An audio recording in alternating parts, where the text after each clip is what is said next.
So, good evening and welcome back into Joe Martin Field here, home of the Bellingham Bells. We've got West Coast League action for you today here on this Monday night in the West Coast League. A rare Monday game, not many throughout the season. The West Coast League likes to function like the minor leagues where you have the dedicated Monday off.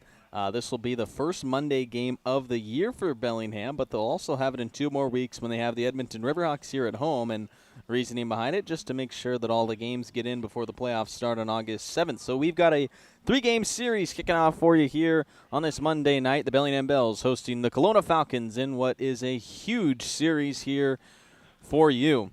These two teams right now are tied for second in the West Coast League's North Division standings. And what that means is these two teams are in hot competition for a potential playoff berth. Right now, it is the Kelowna Falcons, though, who are in the driver's seat of the number 2 seed in the playoffs, entering the game tonight with an 8-4 record in the second half. The Bellingham Bells sit at just 5-7 in their second half after winning their series against Kamloops over the weekend. But when you look at the full season standings in the North Division, the Bells and Falcons evenly tied at 24 wins and 15 losses. Good for second behind the Wenatchee Apple Sox, who sit at 28-11. The Apple Sox already with their playoff berth locked up thanks to their first half win.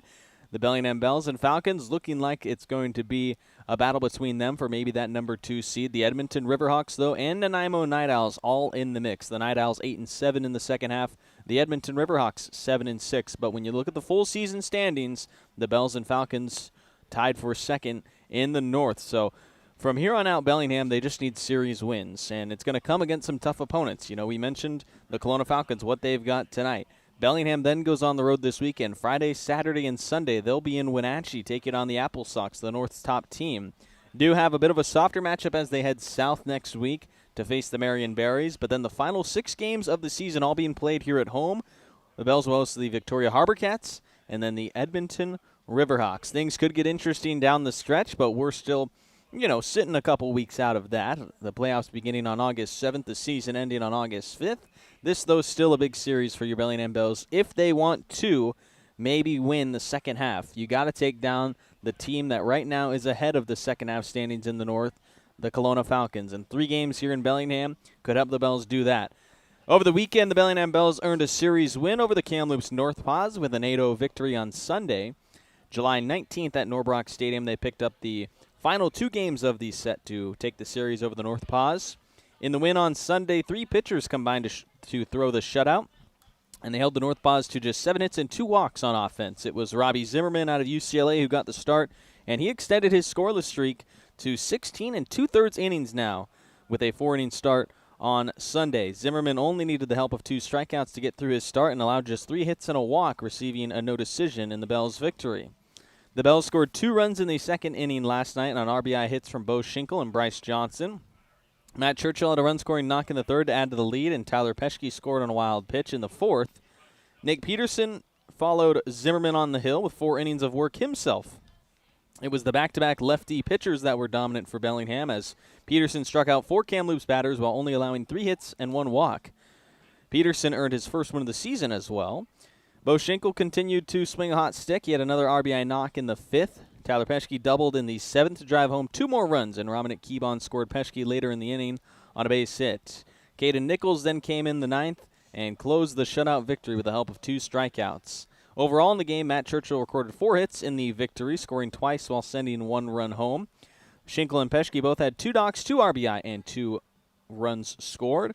Keebon and Rashad Hayes both recorded a pair of hits to aid in Bellingham's series win over the North Paws. So now at 24-15 on the season, Bells now have this quick turnaround game hosting the Kelowna Falcons on a rare Monday night here at 6:35 at Joe Martin Field. These two teams tied for second place in the West Coast League's North Division, with the Falcons leading the second half race right now for the North's second playoff berth. Bells trying to catch them down, and we've got 3 games to try and do it here in Bellingham. We'll get you your starting lineups when we come back. This is the Bells pregame show. I'm Zen Hill, ready for some West Coast League baseball tonight.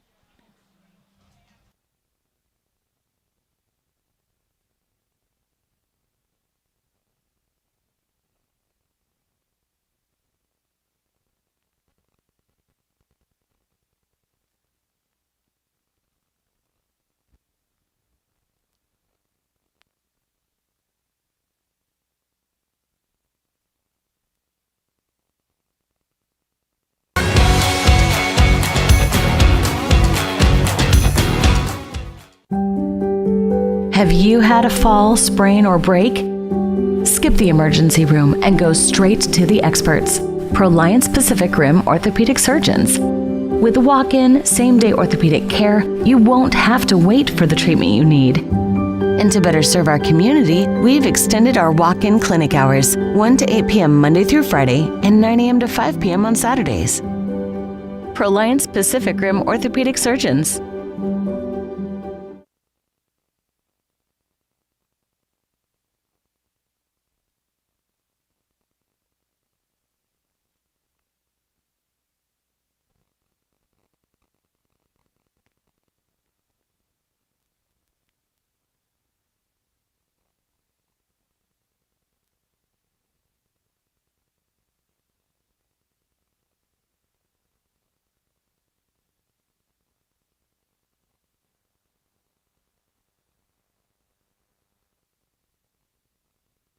With expert assistance. We're your hometown appliance store where you can expect top-notch service and a wide selection of quality brands. When you walk into a Judd & Black showroom, you can expect to see a very friendly face that's ready to help and figure out what you need. Enjoy a shopping experience big box stores can't offer. Talk to an appliance expert at your hometown appliance store for over 85 years. Judd & Black. Are here from Everstrong Therapy, the sports and performance physical therapists and rehab professionals right here in Bellingham. We are so proud to continue being the official training and rehab partner of the Bellingham Bells, making sure our boys are safe and moving their best throughout the season. So remember, when you're ready to rehab like a professional athlete, come see us at Everstrong and we'll see you soon. Thanks so much, stay Everstrong, and go Bells.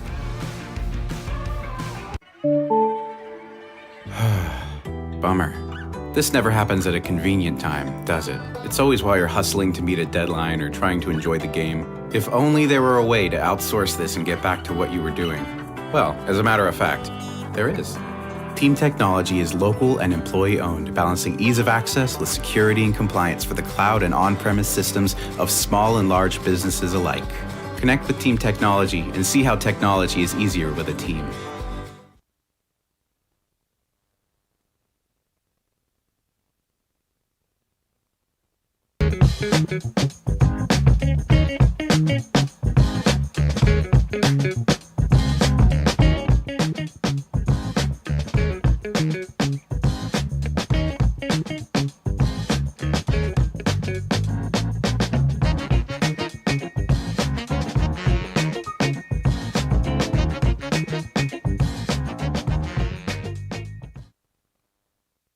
Washington homeowners are saving thousands of dollars on their energy bill by upgrading their home.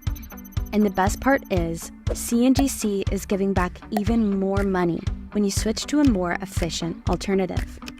So you can enjoy increased property value, a higher quality of life with better appliances, and greater comfort for your family. Scan this QR code or go to cngc.com and save money on your energy bill.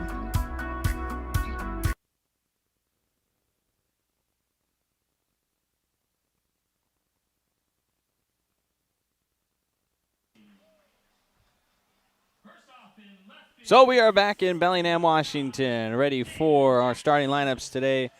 It's the Bellingham Bells hosting the Kelowna Falcons in a head-to-head matchup between the two West Coast League's North Division teams that sit in a tie for second place in the overall standings. Right now, the Falcons in the driver's seat for the second half. Let's take a look at the starting lineups. And first, we will look at the visiting Kelowna Falcons.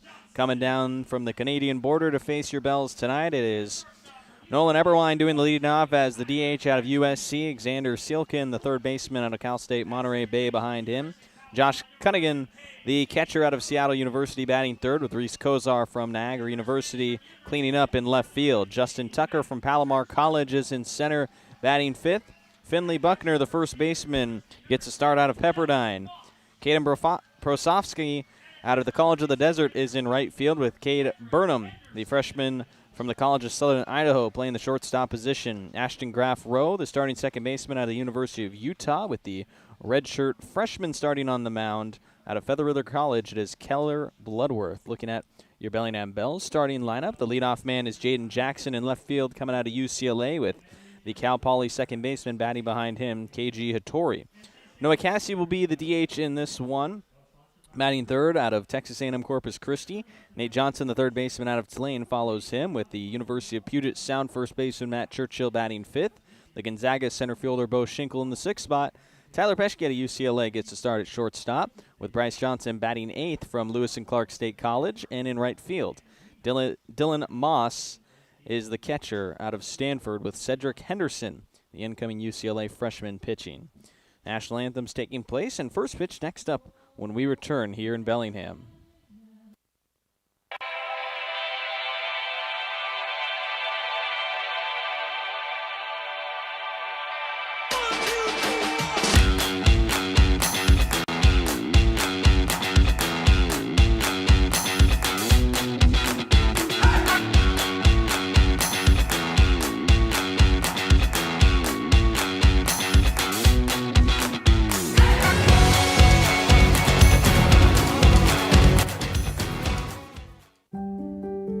Have you had a fall, sprain, or break? Skip the emergency room and go straight to the experts, Proliance Pacific Rim orthopedic surgeons. With walk-in, same-day orthopedic care, you won't have to wait for the treatment you need. And to better serve our community, we've extended our walk-in clinic hours, 1 to 8 p.m. Monday through Friday and 9 a.m. to 5 p.m. on Saturdays. Proliance Pacific Rim orthopedic surgeons. Need a break from everything? Escape to a place where anything is possible and the fun never stops. At Silver Reef Casino Resort, you'll discover world-class dining, championship caliber golf, a full sports book and bar, over 1,000 top-rated slots and table games, and so much more. Come join the fun and see why we've been consistently rated one of the region's top destinations. Visit silverreefcasino.com to book your stay and discover all the exciting events and promotions we have in store for you. Silver Reef Casino Resort, located off I-5, exit 260. At Judd & Black, great value comes with expert assistance. We're your hometown appliance store, where you can expect top-notch service and a wide selection of quality brands. When you walk into a Judd & Black showroom, you can expect to see a very friendly face that's ready to help and figure out what you need. Enjoy a shopping experience big box stores can't offer. Talk to an appliance expert at your hometown appliance store for over 85 years. Judd & Black. What's up, Bells fans? Dr. Amar here from Everstrong Therapy, the sports and performance physical therapists and rehab professionals right here in Bellingham. We are so proud to continue being the official training and rehab partner of the Bellingham Bells, making sure our boys are safe and moving their best throughout the season. So remember, when you're ready to rehab like a professional athlete, come see us at Everstrong, and we'll see you soon. Thanks so much, stay Everstrong, and go Bells.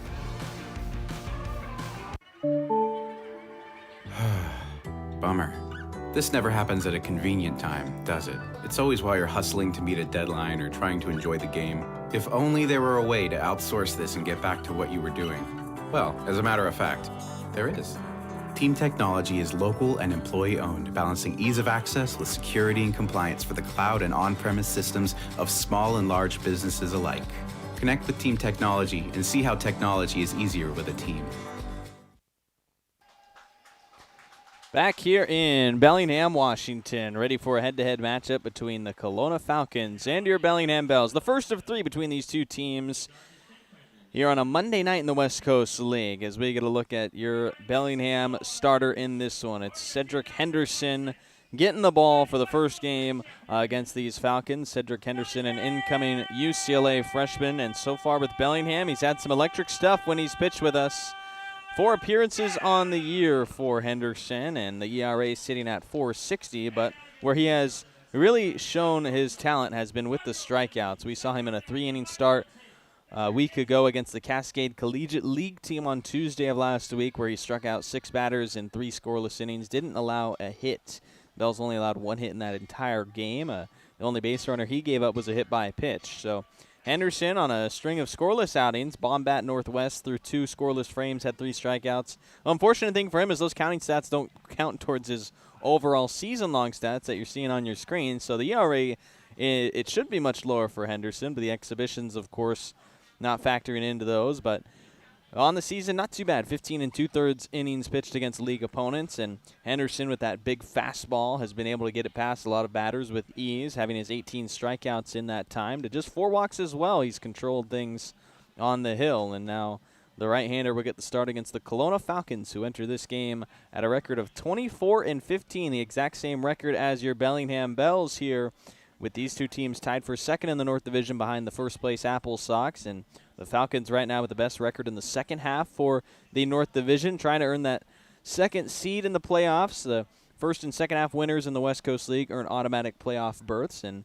the playoffs not too far away. It's on the horizon. August 7th is when the playoffs begin with the divisional 3-game series.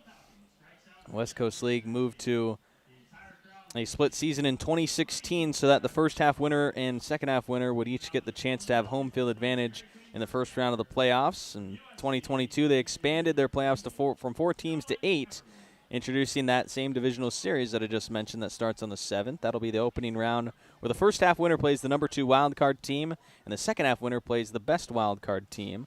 That's determined by overall winning percentage. Then the second round will be the divisional championship round, where the North and South titles are decided in a 1-game winner-take-all. That'll be decided. Home field advantage will be decided by the best overall record. West Coast League Championship, also a winner-take-all 1-game matchup between the 2 divisional champs, and the best overall record hosts that one. Far away from that, and here in a league game against the Falcons, it's Cedric Henderson dealing the first pitch, and a swing and a miss from the Kelowna Falcons leadoff batter, a leading off DH out of USC, Nolan Eberwine, who bats from the left side wearing the number 28 in the all-gray uniforms for the Falcons here on this Monday night. Bellingham in their all-white uniforms. Henderson getting another swing and miss for strike 2.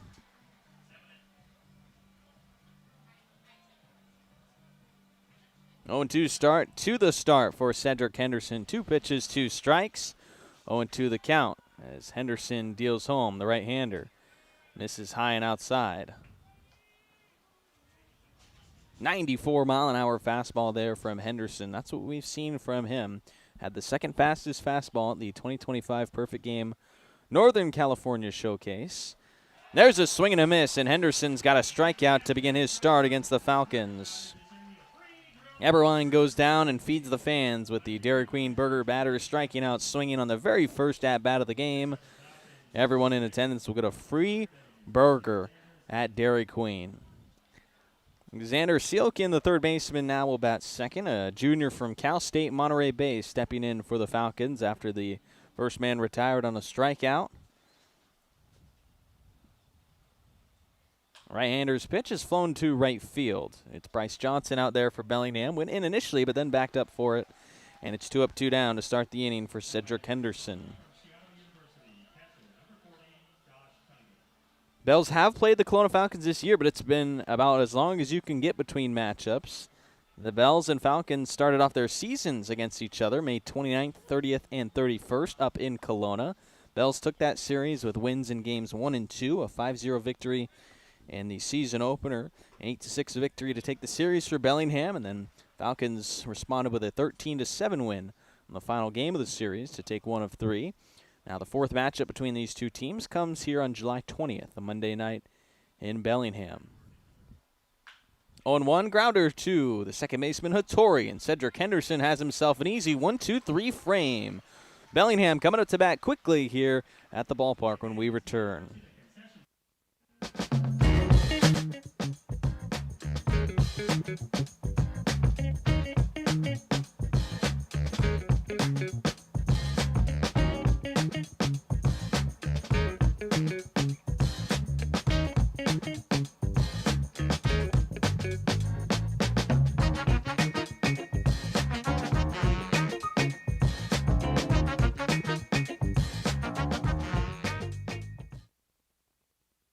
Washington homeowners are saving thousands of dollars on their energy bill by upgrading their home.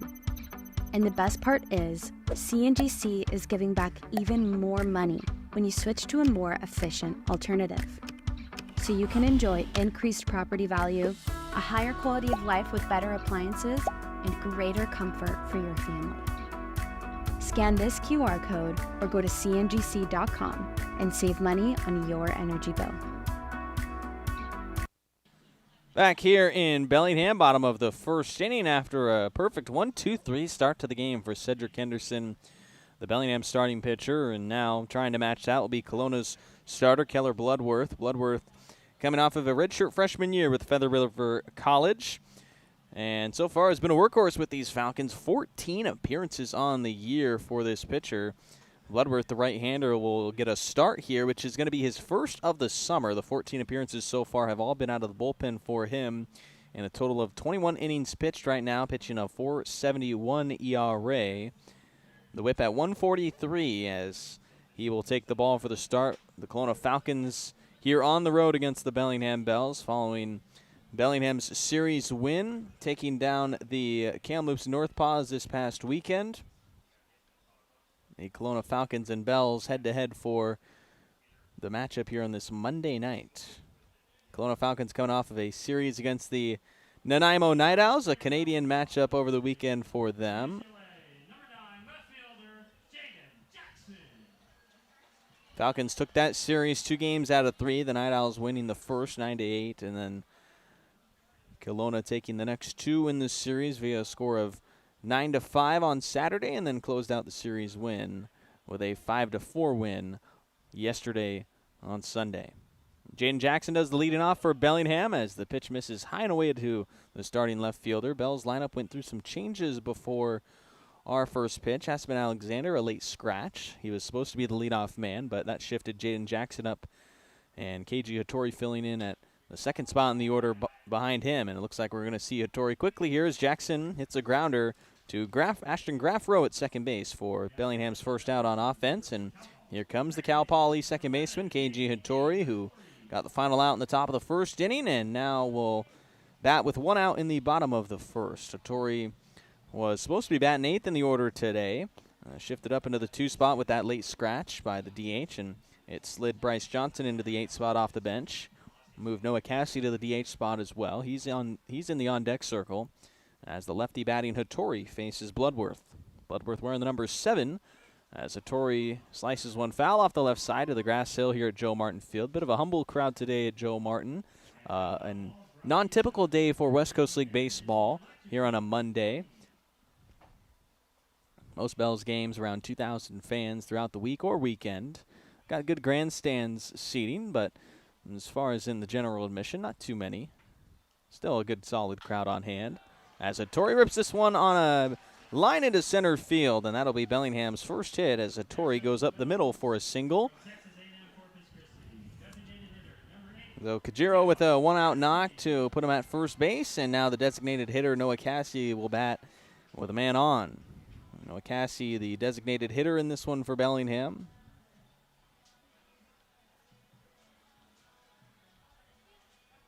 Cassie, a junior season this past spring with Texas A&M Corpus Christi, facing the redshirt freshman Bloodworth. We've got a man on and 1 out. Falcons looking for the inning-ending double play to match a 1-2-3 first inning that the Bell starter Cedric Henderson had, and maybe the offense trying to get some early run support for their right-hander. Cassie's foul ball is strike 1 on him. That was a 91-mile-an-hour fastball from Bloodworth. Mentioned 15th appearance of the year for him. Likely going to be an opener, though. Been used as a relief pitcher for the Falcons, so wouldn't be surprised to just see maybe an inning or 2 as this pickoff throw is a bit wild, and Hattori's taken out for second base. There'll be no throw to the bag. It's an error on the pitcher to move a man up into scoring position for the Bells. Could be a costly mistake on Bloodworth, the starter. Shall the Bells get that run in this frame? It takes away the double play chance as well for the Falcons defense off the E1. And Hattori now at second for Noah Cassie. So far this year has been great at driving in runs. 24 RBI on the summer for him. It's the 3rd most on the team behind Jake Lyle and Aspen Alexander. And Cassie swings through his second strike. Now the DH down to the count 0-2.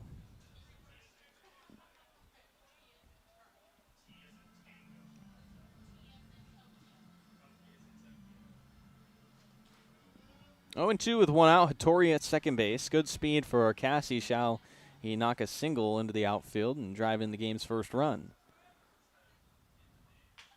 Instead, it's a high bouncer to third base. Sealkin charging. Going to be a tough throw to first, but he makes it in time. The stretch from Buckner at first to secure the second out on a great defensive play by the Falcons to make up for that error. It'll be a runner at third with Hattori. Productive out, but 2 outs, and the Bells will have to drive it in with something more from Nate Johnson as he looks for a hit to give the Bells an early lead. Third baseman out of Tulane in this game, batting with a runner at third, Hattori. 1 single off of Bloodworth in the inning so far. A 2-out pitch home to Nate Johnson is on the outside low corner for strike 1. His 91-mile-an-hour fastball called away from the lefty batter Johnson.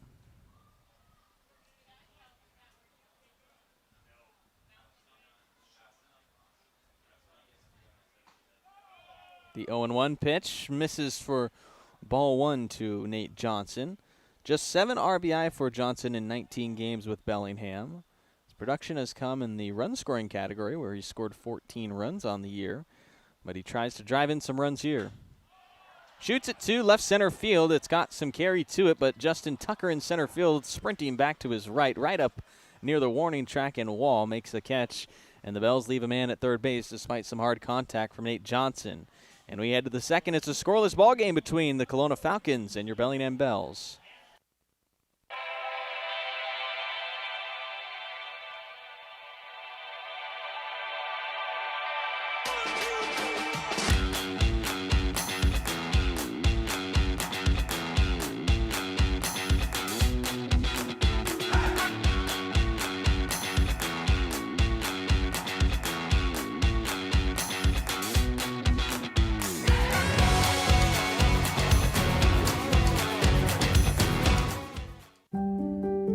Have you had a fall, sprain, or break?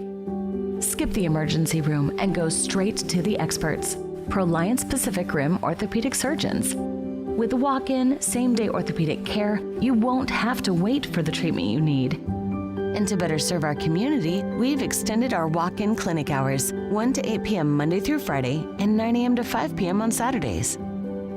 Proliance Pacific Rim orthopedic surgeons.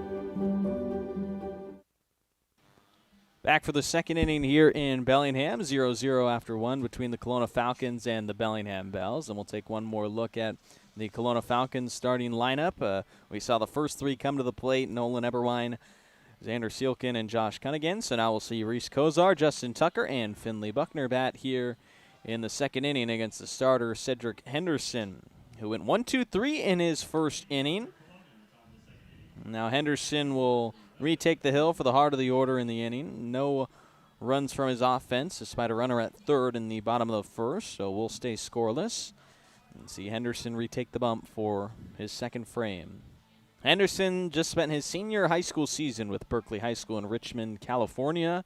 He's headed to UCLA, where he will represent the Bruins collegiately.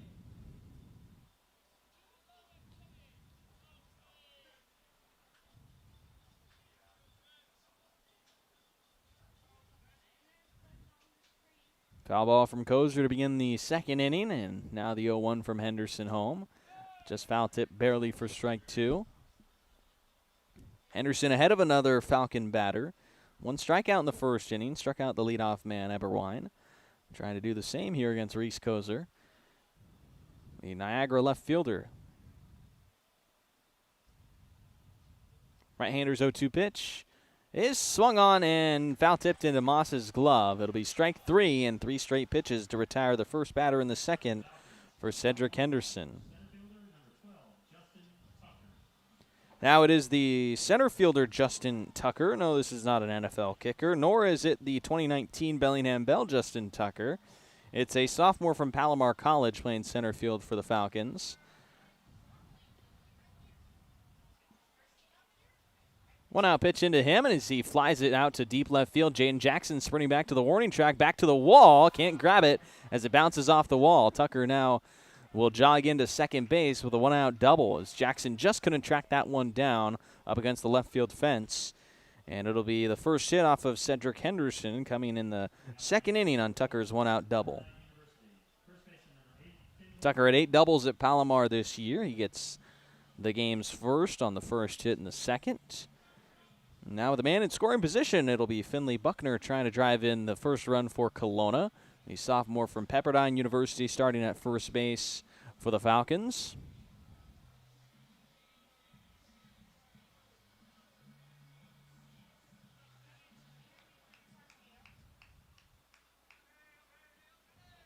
Henderson set for a one-out pitch with the man on second base. Big lead from Tucker, but Henderson's toss home. There's a breaking pitch that just missed, low and away for ball one. Dylan Moss, the catcher behind the plate for Bellingham in this one, working with Henderson in the battery. Bell's currently right now without Jake Lyle after that foul tip took him out of the Kelowna or the Kamloops series and missing the first game of this Kelowna series. Arguably the Bell's best defensive catcher is what you could say. So they'll be without him for a little bit, and that's a big miss. And also provided great on offense as well.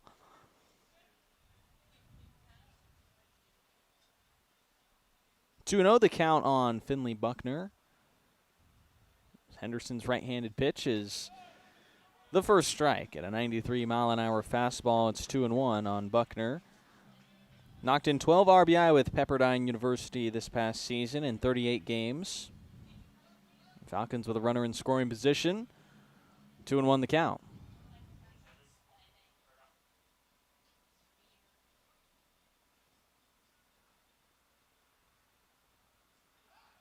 Pickoff throw back to second base, and they got him. Henderson picks off Tucker back at second, and the double is erased. Hattori applied the tag from the throw from Henderson, and that puts out Tucker for the inning's second out.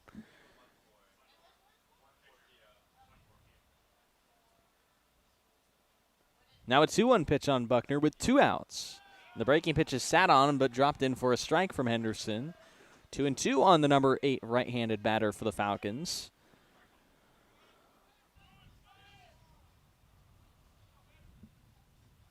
Two from Henderson. Swing and a miss.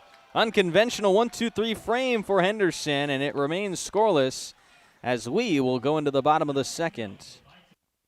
Need a break from everything? Escape to a place where anything is possible and the fun never stops. At Silver Reef Casino Resort, you'll discover world-class dining, championship caliber golf, a full sports book and bar, over 1,000 top-rated slots and table games, and so much more. Come join the fun and see why we've been consistently rated one of the region's top destinations. Visit silverreefcasino.com to book your stay and discover all the exciting events and promotions we have in store for you. Silver Reef Casino Resort, located off I-5, exit 260.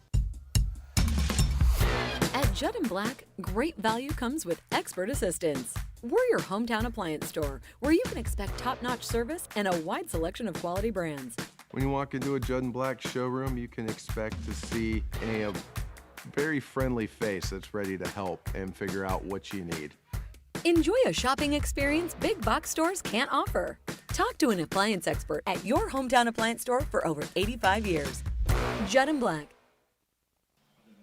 Into the bottom of the second inning, Kelowna Falcons and Bellingham Bells here head-to-head for their first of 3 in a matchup where the Bellingham Bells so far looking like they need to win this series if they want to have a chance at winning the second half. The Falcons right now the best team in the second half. Bellingham trying to recover after a slow start to the second half of the summer. And right now the pitching so far off to a good start with Cedric Henderson, but it'll be the batters that try and give them some run support. And after seeing 4 in the first inning, it'll be Matt Churchill, Bo Schinkel, and Tyler Peschke due up for your Bellingham Bells as we take one more look at the starting lineup for your Bells tonight. The starter is Keller Bloodworth for the Falcons. Worked a scoreless frame around the single from Hattori in the error that put him into scoring position. Left Hattori at third base after he advanced up there on a Cassie groundout. Now we'll face Matt Churchill as the leadoff man. Yesterday, Churchill, ultra productive, picked up 4 hits, and now enters this one as the first baseman batting 5th in the order, but he'll lead things off. The season average right now for Churchill sitting at .311. So he's got 32 hits on the summer. 5th most hits on the team. He takes the first pitch for ball 1 as it misses wide from Bloodworth. Pair of groundouts and a flyout gain from Bloodworth. The pitcher yet to strike out a batter or issue a walk. Foul tip from Matt Churchill is the first strike. Ball and a strike on the University of Puget Sound catcher, but he's playing first base today. Dylan Moss behind the dish, and Noah Cassie DHing leaves first base open for Churchill.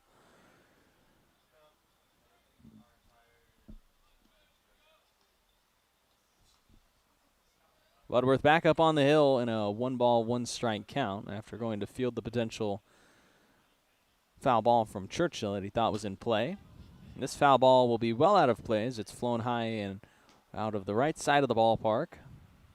Ball and 2 strikes on Churchill. Hunting his first K in the start. Just 12 Ks in 18 innings for Feather River College this past collegiate year for the starting right-hander for Kelowna Bloodworth. 1-2 is a soft bouncer to the shortstop. Burnham is charging it. His rip across to Buckner at first in time for the inning's first out in the bottom of the second.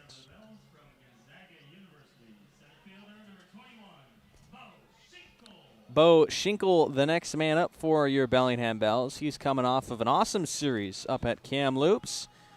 Through 3 games, Bo Schinkel went 7-10 at the plate, batting .700 in that North Paws series. Picked up 7 hits with 6 RBI and 4 runs scored. He'll bat 6th in the order as the starting center fielder coming out of Gonzaga. First pitch into him is called for a strike. Bells off of a series win over the North Paws, winning the final 2 games of the series. Falcons the same after beating Nanaimo over the weekend. That one bounced as it looked like Bloodworth might have slipped off the mound here on this turf infield. Bloodworth just pitched his redshirt freshman year with Feather River College as he takes a moment before retaking the hill following the slippage. 18 innings pitched with Feather River College. Held an 11 ERA, giving up 33 hits, 11 walks, and 8 hit-by pitches for 23 runs in his 16 appearances. Wasn't an overly successful campaign for him after pitching 6 2/3 innings as a redshirt in his true freshman year. Across 5 appearances, held a 1-0 record with a 1.35 ERA, but in the larger sample size this past season, a bit of a struggle as this is a grounder to Ashton Graff Rowe. A running throw from the second baseman will sit down Schinkel for a 2-up, 2-down start to the bottom of the second inning for Bloodworth. And Tyler Peschke, the shortstop, batting next for the Bellingham Bells.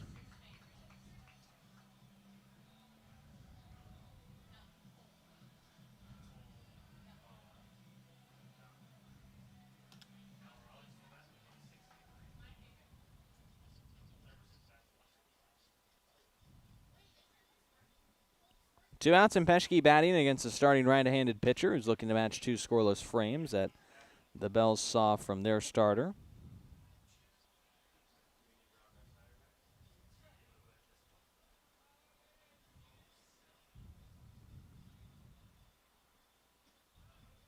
The 0-1 down low and missing.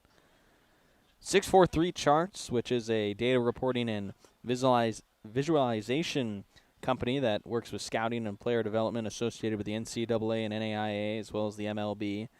They released their West Coast League top hitters by EV90. Exit velocity numbers. Tyler Peschke was 3rd in the entire league with a 102.1 EV90 among the leaders. 3rd behind Ethan Reynolds of Nanaimo and JT Summers of Ridgefield, but the Bells actually had 3 players on that list. Jaden Jackson at 101.6 and Dylan Moss at 101 even. Some hard swingers here for the Bells. Good exit velocity for their numbers, and Peschke, a guy that hits it hard. Right now in a 2-2 count against Bloodworth.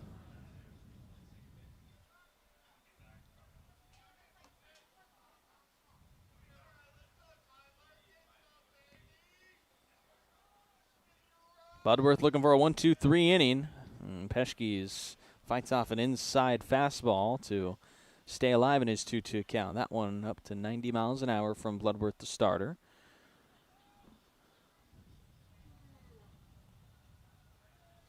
Just the lone base runner on the single from Hattori in the first inning against Bloodworth. Good start for both of these starting pitchers for the Falcons and Bells.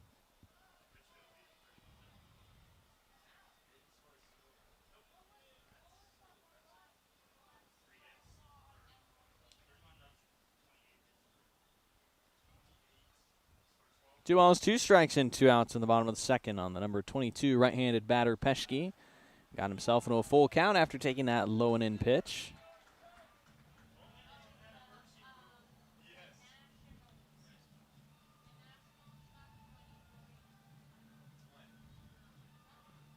The count full now on Peschke. Bloodworth's pitch is hit out to left field by Tyler Peschke, dropping in for a single, and it's a 2-out knock for Bellingham to keep the inning chugging along as Peschke picks up his first hit of the game. And a late addition to this lineup, Bryce Johnson now going to bat. The outfielder from Lewis and Clark State College has a man at first with 2 down. Bryce Johnson last night had a productive night in the Bells win over Kamloops. Johnson recording 3 hits as he sends this one up the middle past the dive of the second baseman Graf Rowe. Peschke trying for third, the throw offline from the bag. It's a back-to-back 2-out singles for Bellingham. And now runners on the corners for your Bells. So Dylan Moss will try and drive in some runs. As the catcher has men at first and third, Bellingham left their runner at third on base in the bottom of the first inning. Trying to avoid doing so here after a pair of 2-out hits for the Bells. And now the Stanford catcher batting next for Bellingham. Bloodworth searching for his 3rd out in the inning to escape it without any damage. Keep the game even at 0, and Moss is hit on the very first pitch inside the fastball, getting him at 89 miles an hour. And that means Jaden Jackson will have the bat in his hands with the chance to give Bellingham the game's first lead. Lefty batting left fielder, was a West Coast League All-Star. Participated in the All-Star game last week. On the summer, through 20 games, he's driven in 18 RBI on his 23 hits. Looking to break the scoreless tie early here in this Monday night game between the Falcons and Bells.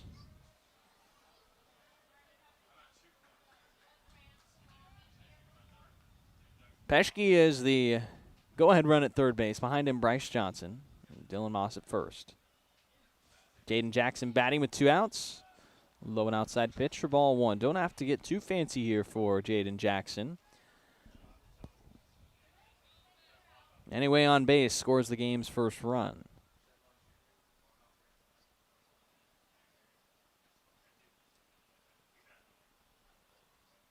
The 1-0 pitch now from Bloodworth. Jackson swings and misses on. Catcher Cunningham blocking behind the plate.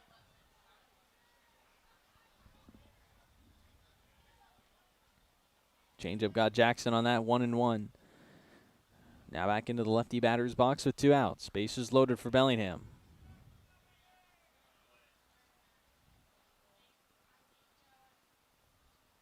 One way wild and away. Peschke now trying for home. The throw is off the glove of the pitcher. 1 run in. Now trying is Johnson, and he will be tagged out trying to get greedy.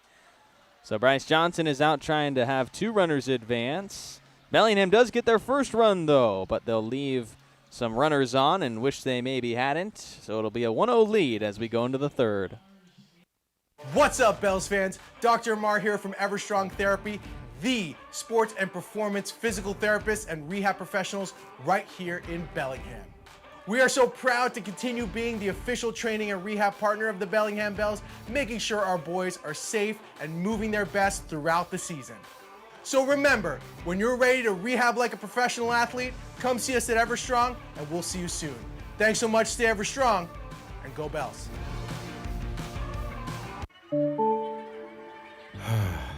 Bummer. This never happens at a convenient time, does it? It's always while you're hustling to meet a deadline or trying to enjoy the game. If only there were a way to outsource this and get back to what you were doing. Well, as a matter of fact, there is. Team Technology is local and employee-owned, balancing ease of access with security and compliance for the cloud and on-premise systems of small and large businesses alike. Connect with Team Technology and see how technology is easier with a team. When pain or injury slows you down, Peace Health Orthopedics, Sports Medicine, foot and ankle, and trauma services are here to help. Our experienced orthopedic team cares for bones, joints, and muscles, offering personalized treatment and same-day appointments. From everyday aches to unexpected injuries and joint replacement, Peace Health helps you move better, feel stronger, and get back to your life. Learn more about Peace Health Orthopedics at peacehealth.org. That's peacehealth.org. Into the third inning in Bellingham, Washington, here on a Monday night in the West Coast League. It's a 1-0 lead for your Bells after a wild pitch scoring the game's first run in the second. Could have been more, though. Bryce Johnson trying for home. Not sure if it was a send from third base that tried to get him there, but Tyler Peschke scoring on the wild pitch, the game's first run. Bells, though, do end up wasting two other base runners that were going to be on, and maybe at second and third had things just stayed as they were with the lone run in, and then you have Jaden Jackson batting as your leadoff guy, so maybe leaving some runs on the board in the second, but hey, they'll take the 1-0 lead for their starter, Cedric Henderson, who thus far has faced the minimum in each of his first two innings. Although he did give up the hit in the second inning, had a pickoff move to get his second out and wipe away that base runner, and then the help of two strikeouts in the second inning got him through it 1-2-3. Now 3 strikeouts for Henderson in his start. Got strike one in on Brosovsky, and there's a swing and a miss from the right fielder to go down 0-2.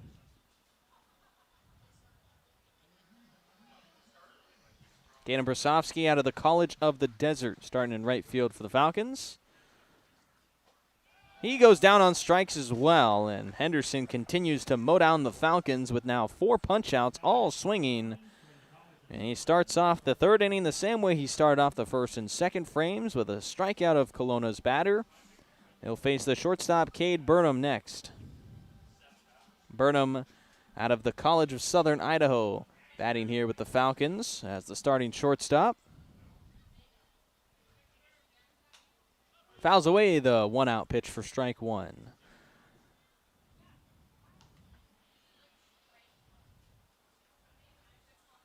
Henderson quickly ready to go after getting ahead 0-1 on another batter. And with 1 out, he fires home.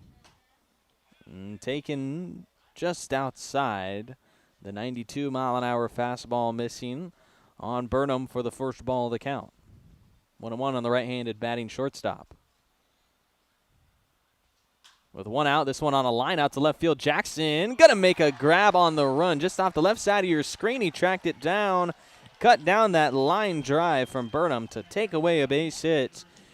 Great range from the outfielder, a good reaction, and the second out in the top of the third with the help of some defense. Henderson trying to go through 3 innings, facing the minimum in each frame. He'll have to retire Ashton Graffrow, the second baseman out of the University of Utah, if he'd like to do that. Big deep breath from Henderson before retaking the hill here at Joe Martin Field. The Weeku Diamond at Joe Martin Field. 2-out pitch from Cedric Henderson begins with a inside hit by pitch. So there goes facing the minimum. And it'll be the game's first hit by pitch on Bellingham's pitcher. We saw one from the Falcons starter in the bottom of the second inning. That base runner was Dylan Mott, who didn't end up mattering in the bottom of the second, but now the Falcons have their tying run aboard with 2 outs. And back to the top of the order in the designated hitter, Nolan Eberwine. Nothing to do but think about his last at-bat. Well, he struck out, the DH, coming out of USC, excuse me, where he did not play this past collegiate season. These two are going to be a bit of rivals with USC and UCLA matchup. Eberwine coming out of Bishop Gorman High School in Nevada before attending USC this past year. Pickoff throw to first base, but tag applied late. Still just 1-0 on the DH.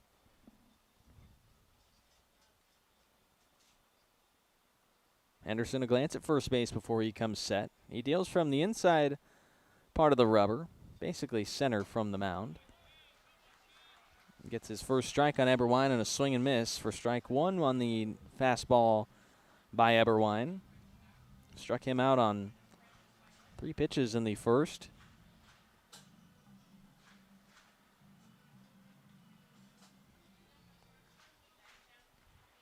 Runner going on the 1-1 pitch, swinging a miss. The throw down from Moss is offline. Peschke grabbed it, had to reach over to the third base side of second base, and couldn't apply a tag on Graf Rowe, who swipes away second base with the first steal of the game for the Falcons. Now runner in scoring position. Was a strike on Eberwein, though, so 1-2. A chance to leave the runner on base for Henderson and the Bells defense. Henderson looking to post a scoreless frame after the Bells got him one run of support in the bottom of the second on the wild pitch that scored Tyler Peschke. 1-2 misses. Moss with the block well enough to keep it in front of him. That holds Graf Rowe at second base.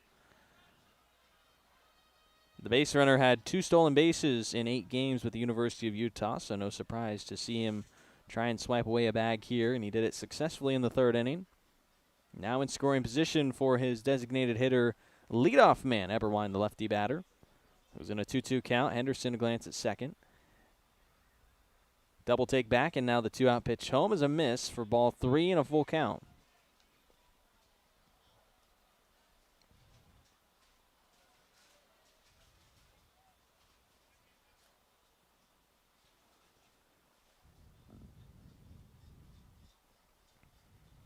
Anderson looking in at the sign from Dylan Moss for a 3-2 payoff pitch.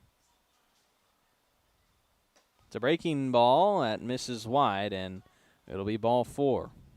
And the first walk issued from Henderson, and it comes after hitting a batter. So with 2 outs, 2 base runners surrendered for Henderson on the mound. Xander Seelkin now will bat next, the third baseman of the flyout to right field in his first at-bat. This year at Cal State Monterey Bay, which is a Division II school, he was All-California Collegiate Athletic Association honorable mention in 55 games with the Otters. Hit .317 with 45 runs and 38 RBI. He'll look to drive in the Falcons' first runs of the game with 2 outs in the top of the 3rd. Men at first and second for the visitors, Kelowna. Back pick throw from Dylan Moss as the tag applied at first base late from Matt Churchill. Moss trying to help his pitcher out of the inning after he delivered ball 1 into the third baseman, Seelkin.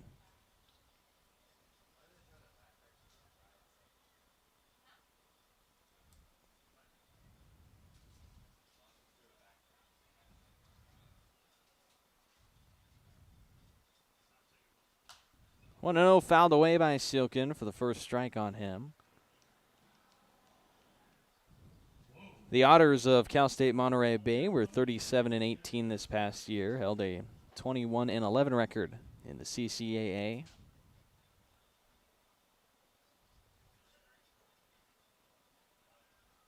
1-1 count on Seelkin with runners at first and second. 1-0 the lead for Bellingham in the top of the 3rd. 2-out pitch from Henderson missing for ball 2. Just trying to escape this 3rd inning after 2 dominant innings in the start for Henderson. Started off with back-to-back outs in the 3rd, but 2 base runners since, and now some threat for the Falcons to try and tie or take the lead. Trailing 1-0 right now against your Bells. 2-1 from Henderson. That one just outside on a 93-mile-an-hour fastball. Now a ball away from the bases being loaded against Henderson in the 3rd.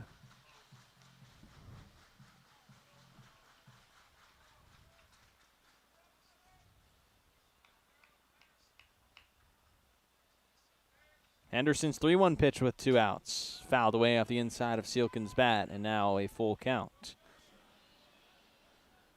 Action set to happen here. The base runners will get an early start. Good chance for the Falcons to try and drive in some runs.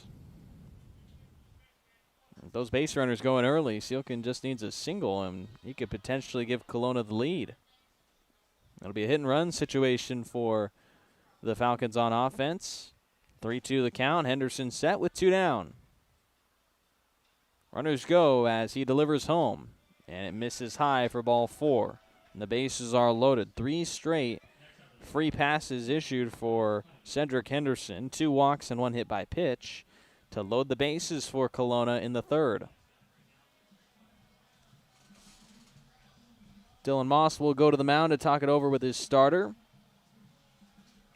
It was basically untouchable through the first 2 frames. I mean, his 3 strikeouts that he had, and you can even track that into this third.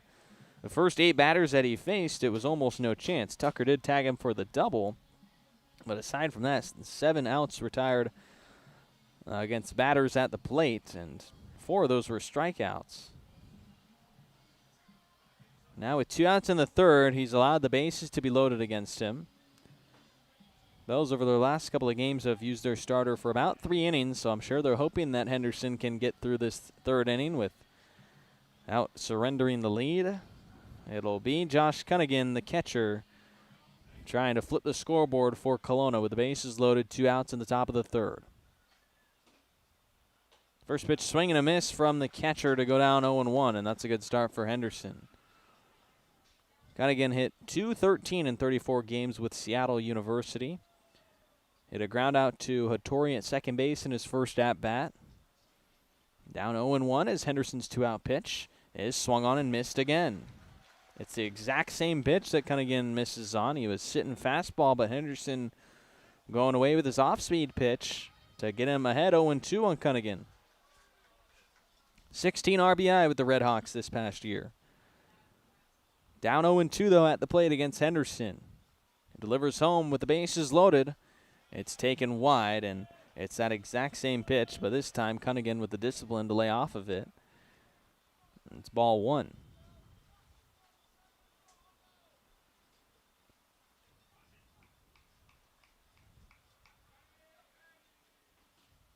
Henderson's 1-2. Fouled away by Cunningham to stay alive. Seattle University just 18-31 this year. They went 11-16 in the West Coast Conference. Division I school down south on I-5 here from Bellingham, Washington. Ball and 2 strikes on the Falcons catcher. With 2 outs and the bases juiced, Henderson's pitch is swung on and missed, and he leaves them loaded to keep the Bells in front 1-0. A clutch finish to the frame after some shaky control from Henderson, but he gets it done with his 5th strikeout of the game. And we'll go to the bottom of the third. 1-0 the lead for your Bells.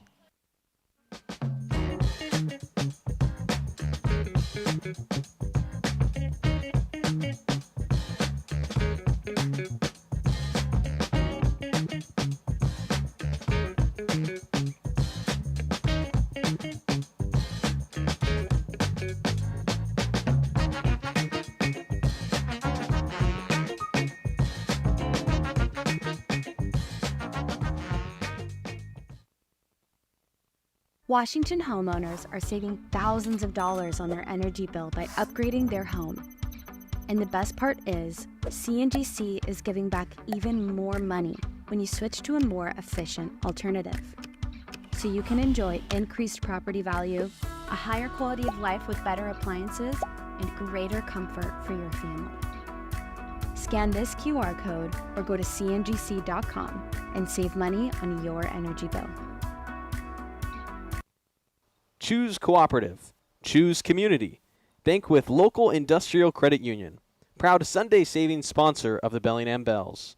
If you live, work, or attend school in Washington, you can join a credit union that puts people first. Local decisions, personalized service, and a real commitment to our community. Learn more at industrialcu.com. Federally insured by the NCUA. In the bottom of the third inning, it will be the top of the Bellingham Bells lineup due up with a 1-0 lead for the home team over the Kelowna Falcons. Jaden Jackson will do the leadoff after being at the plate when Bellingham scored their first run of the game in the bottom of the second inning on a wild pitch that scored Tyler Peschke. Bryce Johnson tried to score as well on the wild pitch, but was thrown out at home plate. So it'll be Jaden Jackson leading things off and setting the table as he's meant to do, with Alan Orgear having him in the lineup for the leadoff spot. Jackson a ground out to the second baseman in his first at-bat. The incoming UCLA freshman now to bat for the second time, coming out of St. John Bosco High School down in California.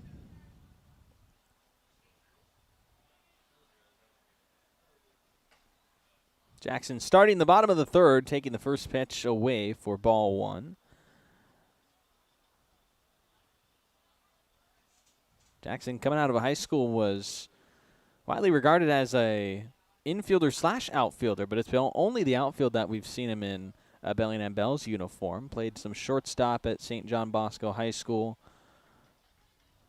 That dynamic ability had him ranked actually as a shortstop in the 2026 MLB draft board. He went undrafted, though, with his commitment to UCLA. Talent obviously there. We've seen it with Bellingham already, a West Coast League All-Star. He was part of Team USA's 18U squad as well. That participated in the WBSC U18 Baseball World Cup. A team that won a gold medal for Team USA. Here with Bellingham in a 2-1 count against Keller Bloodworth, the starter for the Kelowna Falcons. Bottom of the third, and Bellingham leading 1-0. Jackson with a foul ball for strike 2.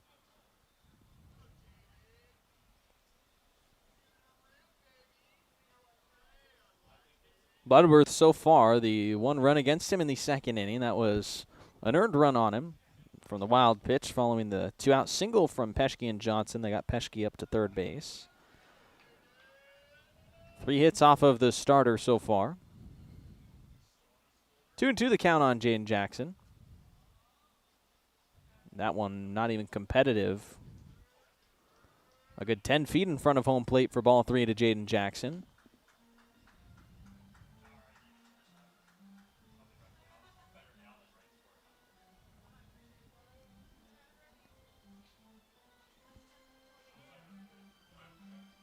Full count and Bloodworth set against the leadoff man in the third. His pitch home to Jackson is taken low for ball 4, and as a leadoff man should, Jaden Jackson gets on base.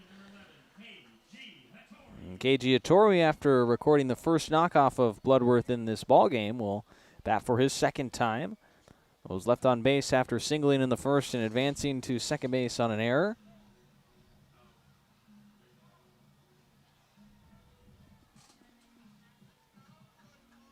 Umpire right now in the field having a conversation with the Kelowna Falcons bench.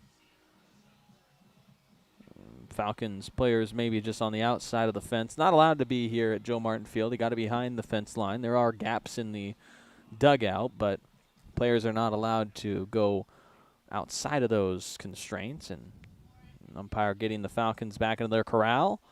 Runner at first with no outs for Bellingham. Jaden Jackson at first. KG Hattori batting. Going to show bunt. Pulls it back, though, and catcher Cunningham ready to throw. Jackson on the year, 3 steals, yet to be caught.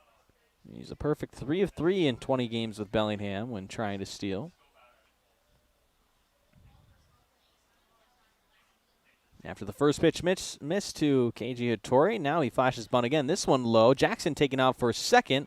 Feet first slide into the base. Now as it gets into center field, he's going to make the turn up to third. So it'll be a steal for Jackson, an error that puts him up to third base. The game's second error goes on the catcher Cunningham. And now a mound visit coming for the Kelowna Falcons. Josh Towers, the pitching coach, out there with Keller Bloodworth. After walking the leadoff man, missing a couple pitches in the dirt. Quick conversation with just the pitcher and the catcher. Bells now have a runner at third with a great chance to add to their 1-0 lead. No outs with Jaden Jackson using his hustle to get an extra 90 feet on the error.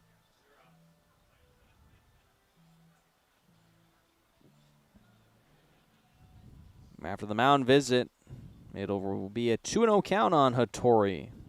After flashing bunt both times, you got to think that's now out of order. Not going to try and suicide squeeze, you wouldn't think, not in the bottom of the third inning. Hattori, though, will look to drive in Bellingham's second run of the game with Jackson at third base.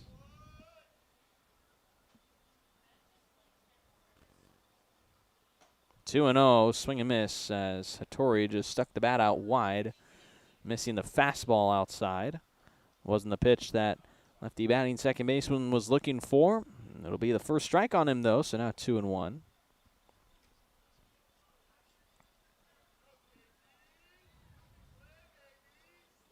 Two-1 is bounced to the right side, and a perfect quality at-bat from Hattori to get in Bellingham's second run of the game. That's a get him in swing there from Hattori. That doubles the lead. It's now 2-0 Bellingham. That's just a great piece of work from Hattori. Situational hitting, as the inning's first out is a RBI ground out from Hattori to score Jackson and make it 2-0 in the bottom of the third for Noah Cassie.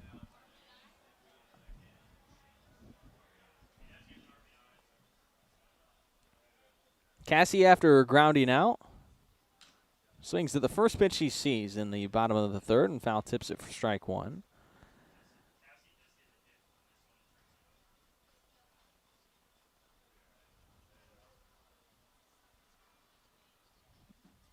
Kelowna catcher here just taking a second after getting hit by a foul tip. Saw Jake Lyle on Friday night up in Kamloops get taken out of the game on a foul tip in the second inning. Took one hard, and that was an interesting thing because the Bells did not have any of their other catchers on the lineup card. No Moss, no Churchill, and Hollingsworth, all left off the lineup card. So it was Noah Cassie who's batting at the plate right now, who had to go behind the plate and catch for the rest of the game. Cassie was the game's DH, though, so it forfeited that spot for Bellingham in the order, meaning the pitchers had to hit. And 4 pitchers ended up having at-bats on Friday against Kamloops. They all went 0-4 with 4 strikeouts. I mean, what else would you expect? But it was just an odd thing to happen out against the Northpaws on that Friday night. And an error on the lineup card causing the Bells to suffer a 6-5 loss on Friday.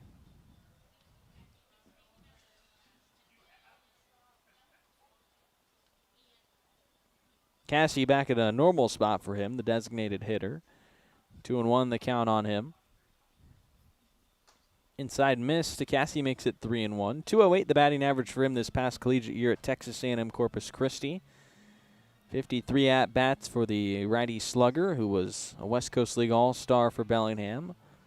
One of 5 selections for the Bells, one of 4 position players. Also participated in the Home Run Derby. He'll take the 5-pitch walk, and now back-to-back, or excuse me, 2 walks in the inning. Not back-to-back, yet a Torrey's RBI hit, or RBI ground out, but 2 walks in the third inning for the starter Bloodworth. After not issuing a free pass through his first 2 frames, the command slipping here in the third.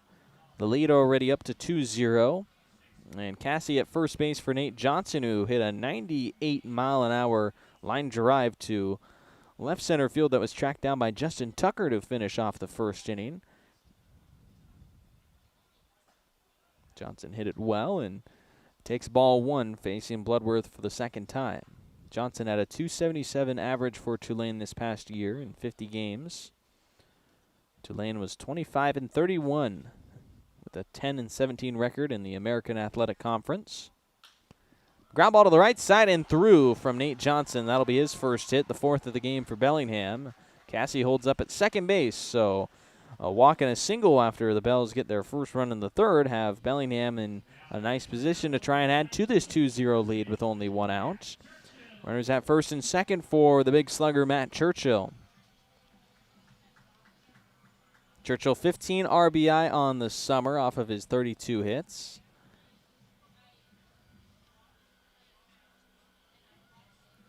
A .259 average for the first baseman at the University of Puget Sound in 36 games this year. 13 homers for him. 45 RBI in 36 games for Churchill. Runners at first and second for Bellingham and 1 out. The first pitch, a low and outside miss for ball 1. Falcons do have their bullpen moving here with the starter Bloodworth into his 3rd inning. 45 pitches for him. 2 runs so far into score against him. 2 walks issued. 4 hits allowed. 1 hit by pitch for Bloodworth. Now a 1-0 pitch into Churchill is hit on a line out to left field. That one going to get into the corner. Cassie rounding third in to score. Behind him is Johnson. He will be held up as the throw comes into the third base bag. Churchill up into second base with an RBI double.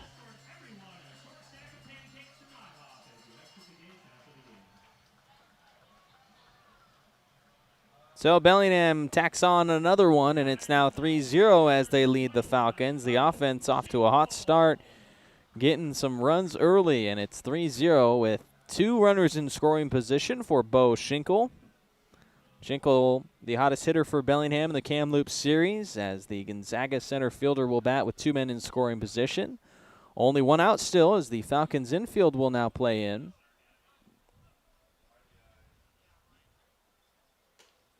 First pitch is wide to Schinkel. Falcons infield trying to prevent any more runs from going in for Bellingham. Already a 3-0 deficit for Kelowna in the first game of this 3-game series here on a Monday night in Bellingham. 1-0 fouled away from Schinkel, 1-1. After hitting .288 with Gonzaga this past year, Schinkel with Bellingham. Appeared with the Bells in the second week of June against the Springfield Drifters. Also saw him in the Nanaimo series, but then an injury kept him out until just a couple of weeks ago. He returned to the Bells in the non-league 9-game homestand that the Bells had with 6 non-league games. Schinkel got some work, so the counting stats on the year for him still yet to catch up to the rest of the field, but through 10 games, he's hitting .314 with 7 RBI on his 11 hits, and he's scored 11 runs. 23 runs batted in on 45 hits with the Bulldogs this past season. And a 2-1 count with men at second and third. 3-1 off another miss. Tyler Peschke on deck for Bellingham.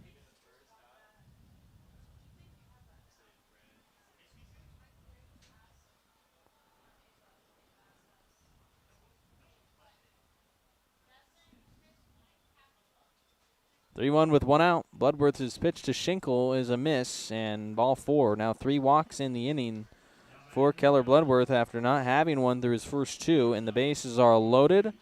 And with them loaded up with 1 out, before we see Tyler Peschke, we will see a pitching change for the Kelowna Falcons.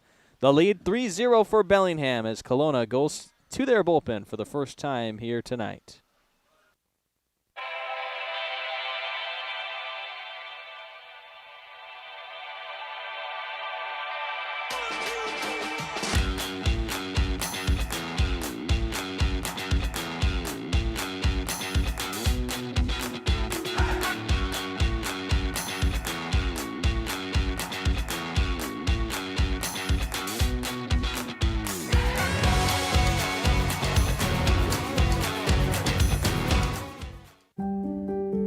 Have you had a fall, sprain, or break?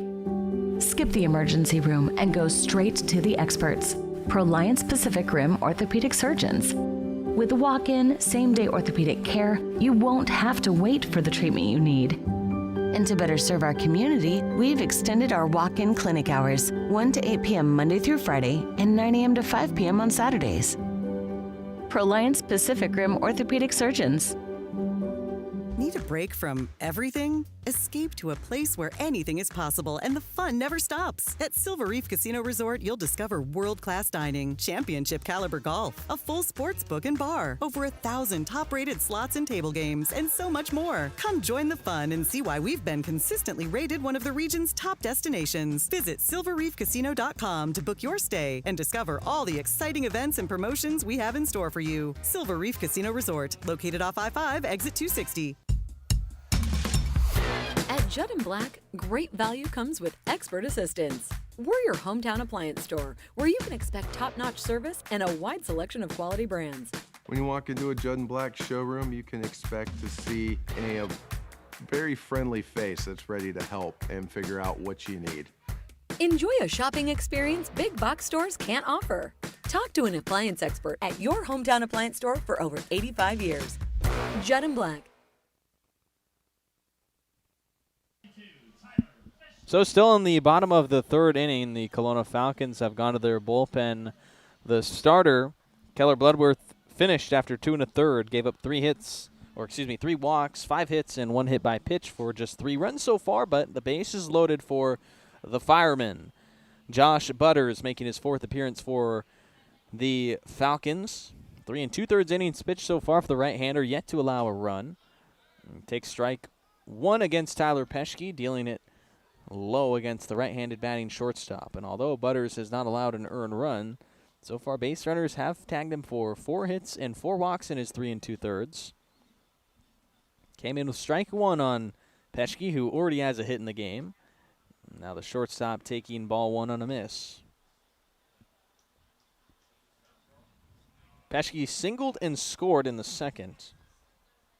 Came home on a wild pitch. Now a chance to drive in some runs with the bases juiced. Only one out. A 3-0 lead for Bellingham as Peschke sends it up the middle off the inside of his bat. Johnson into score, being waved home is going to be Churchill as the throw bobbled out in center field by Tucker, and Tyler Peschke delivers a 2 RBI knock to make it 5-0.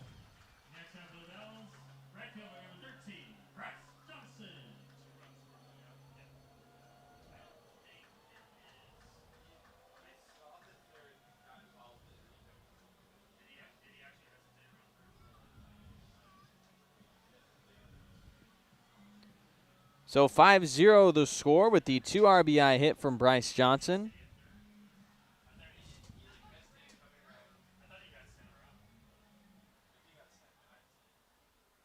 One out for Bryce Johnson with runners at first and second. 4 runs in to score for the Bells in the bottom of the third. Bryce Johnson shoots it off foul for strike 1.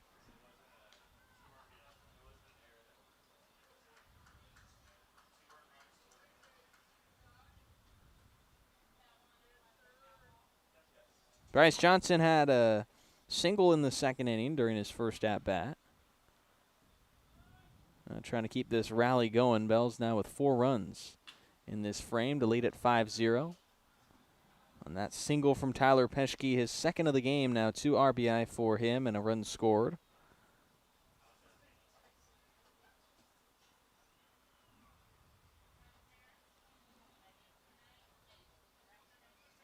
Foul ball cleared away by the Falcons defense as we wait to resume the at-bat on Bryce Johnson in an 0-2 count.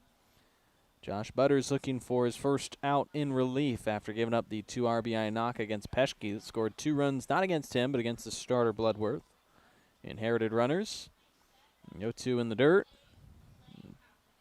Base runners staying where they are at first and second base. Schinkel at second, Peschke at first.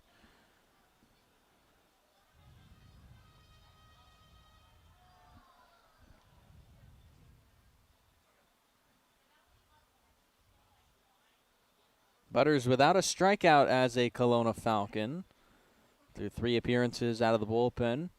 Looking for his first in his Falcons career as the runners go. Bouncing ball into left field. The hit and run to perfection by Bryce Johnson adds to the lead. Johnson in between first and second. The throw back to first. He goes to second. In comes Peschke to score. And my goodness, the runs keep pouring in for your Bells. Cheeky base running for Bellingham to get another run across as Peschke's in to score for the second time tonight, and it's now 7-0.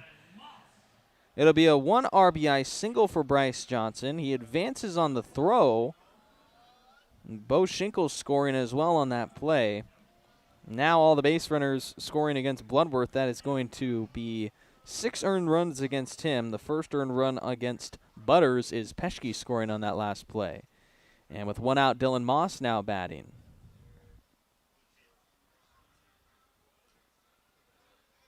Bouncing ball in the dirt for ball 1.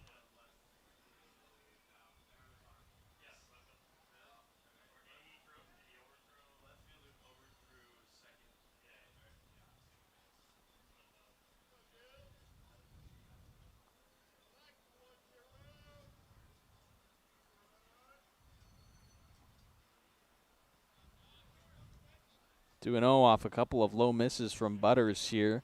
6 runs in the third inning for Bellingham. 4 hits, 3 walks for your Bells in this frame. Dylan Moss, after being hit by a pitch for his second at-bat, ahead in the count 2-0. That's the first strike on the catcher. It goes inside, makes it 2-1.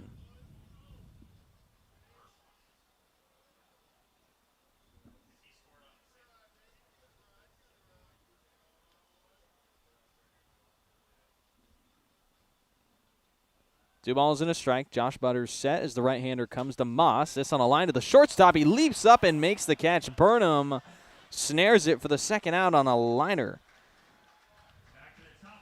Falcons needed some defensive help like that, and it is Burnham coming up with the leaping grab at shortstop to secure the inning's second out. Now back to the top of the order, Jane Jackson, who led off this frame.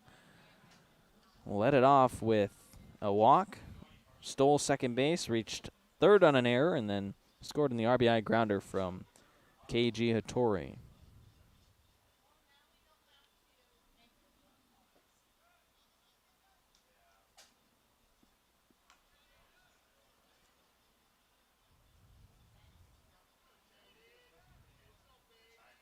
Want to know after the first pitch miss into Jaden Jackson. Lefty batting left fielder searching for his first hit, trying to join the hit party that is this third inning. Yet to see a strike, though, 2-0.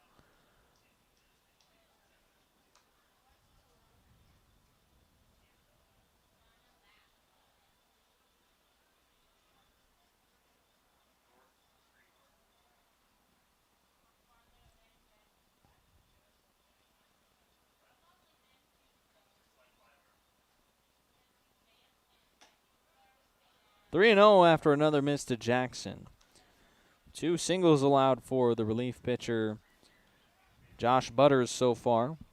1 unearned run against him here in relief. That the Peschke run scored off the error on the left field is what it was scored after the hit from Bryce Johnson. An error overthrew the first baseman and allowed Peschke to come in to score. Jaden Jackson does not see a strike for his second walk.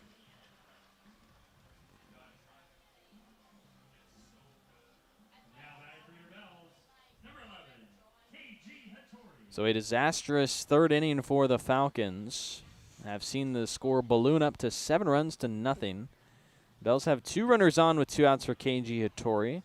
Single and an RBI grounder for the second baseman so far in the game. After a mound visit from the Falcons, catcher Cunningham up to the hill where Josh Butters is at. Falcons trying to escape this third inning. But the damage already done for Bellingham. 6 runs in. Make this lead 7-0 for Bellingham. The offense has came to play here in this Monday night game against Kelowna. You can almost look at it as a must-win series for Bellingham if they want to try and win the second half of the North Division. Right now the Falcons the second half leaders.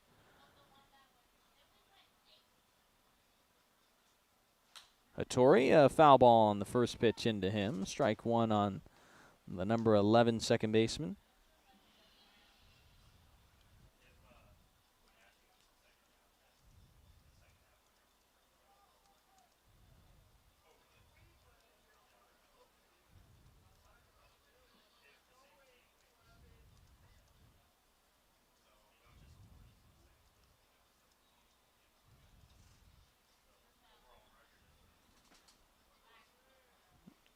That one a miss to Hattori.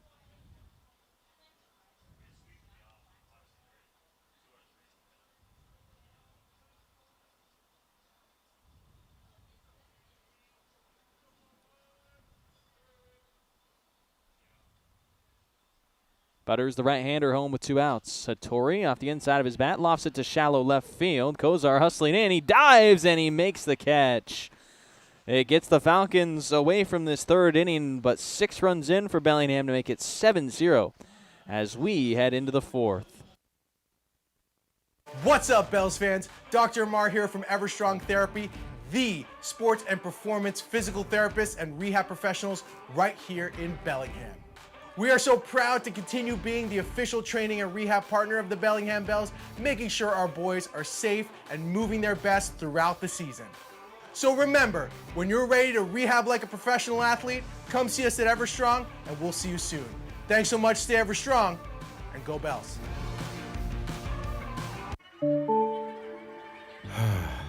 Bummer. This never happens at a convenient time, does it? It's always while you're hustling to meet a deadline or trying to enjoy the game. If only there were a way to outsource this and get back to what you were doing. Well, as a matter of fact, there is. Team Technology is local and employee-owned, balancing ease of access with security and compliance for the cloud and on-premise systems of small and large businesses alike. Connect with Team Technology and see how technology is easier with a team. Puget Sound Energy is thrilled to team up with the Bellingham Bells for Community Wednesdays this season. Every Wednesday home game at Joe Martin Field, PSC and the Bells will celebrate a featured Whatcom County nonprofit with a $2,000 donation. Come out to the ballpark to cheer on the Bells while supporting these amazing organizations that make our community stronger. Together, we're building a better Whatcom County. See you at the field. Go Bells.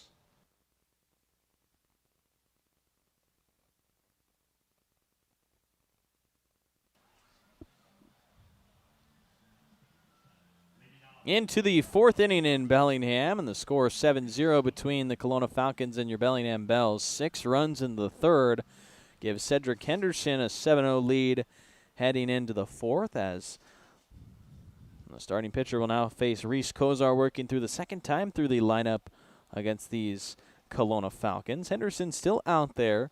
3 innings so far in his start, just 1 hit allowed and 2 walks. He's thrown 42 pitches.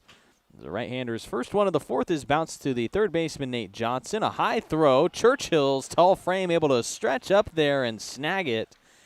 And it keeps away an error from being the way we start the fourth, and instead it's going to look like a routine putout from Johnson to Churchill across the diamond. And that'll be the first out in the fourth, keeping the pitch count low for Cedric Henderson with a 1-pitch, 1 out. And now Justin Tucker, who has the lone hit for Kelowna, will bat in the fourth. Tagged Henderson for a double in the second, but was picked off at second base. Now he flashes a bunt, but the 90-mile-an-hour fastball is strike 1 on Tucker.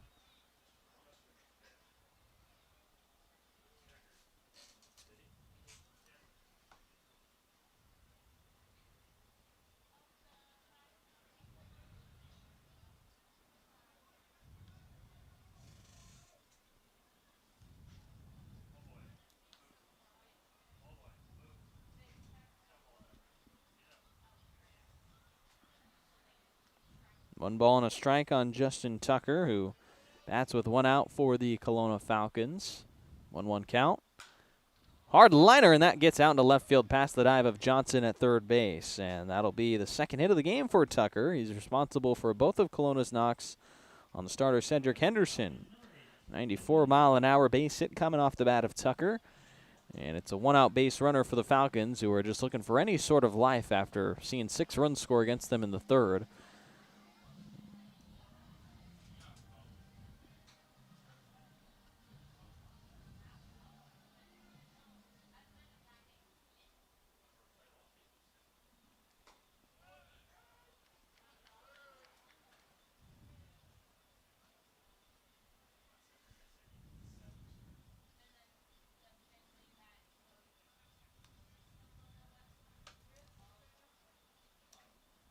Buckner at the dish, taking strike 1 against Henderson with 1 out.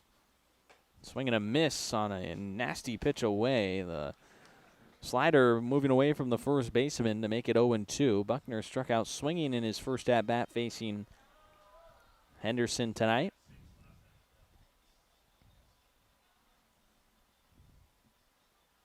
Henderson set for an 0-2 pitch.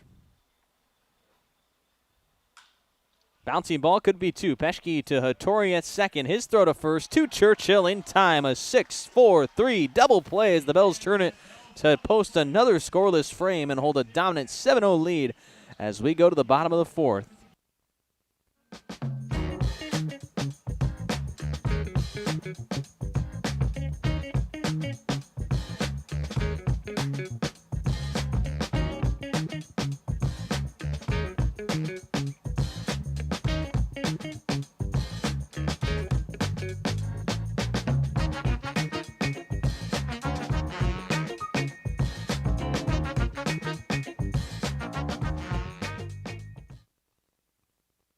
Washington homeowners are saving thousands of dollars on their energy bill by upgrading their home. And the best part is, CNGC is giving back even more money when you switch to a more efficient alternative. So you can enjoy increased property value, a higher quality of life with better appliances, and greater comfort for your family. Scan this QR code or go to cngc.com and save money on your energy bill.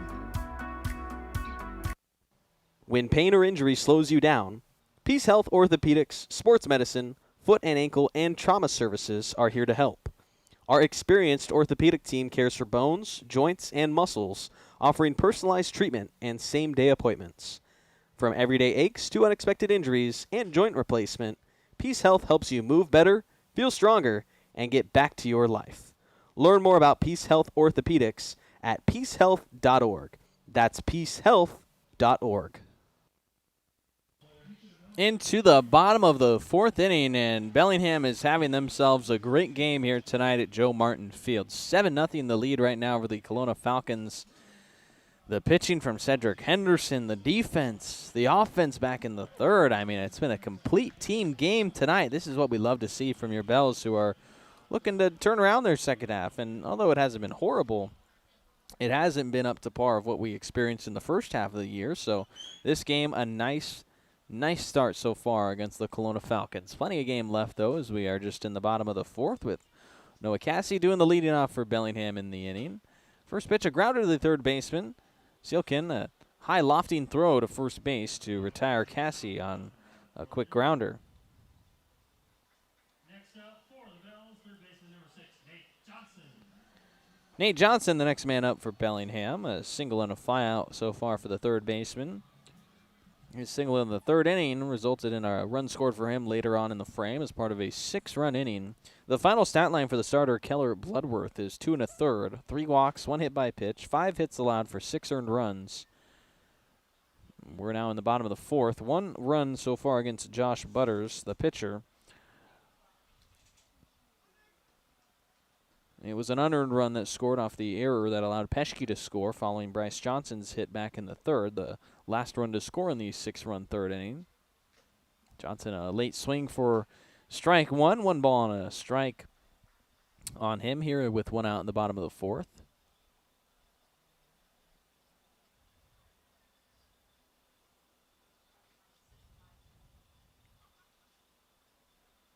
Swing and a miss from Johnson, now down to 1-2.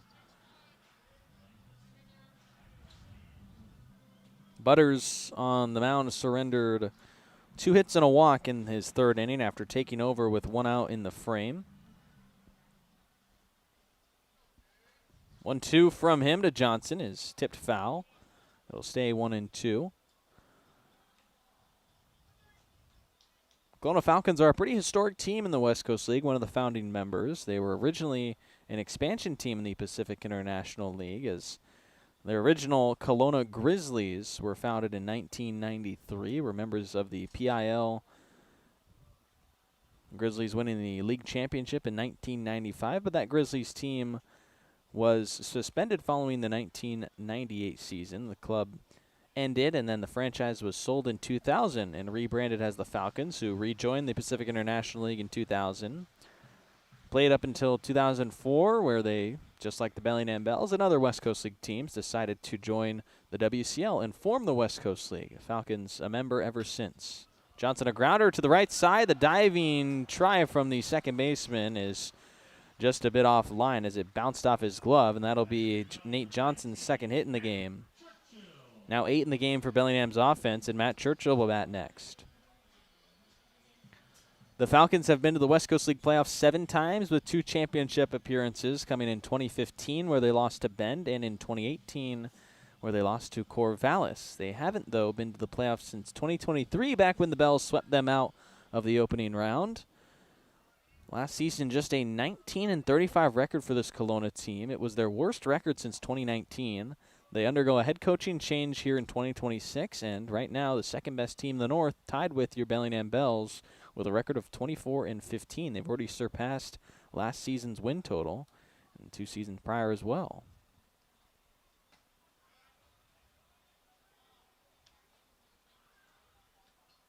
(2-0) to start it on Matt Churchill. He ripped a double in the third inning for his first hit.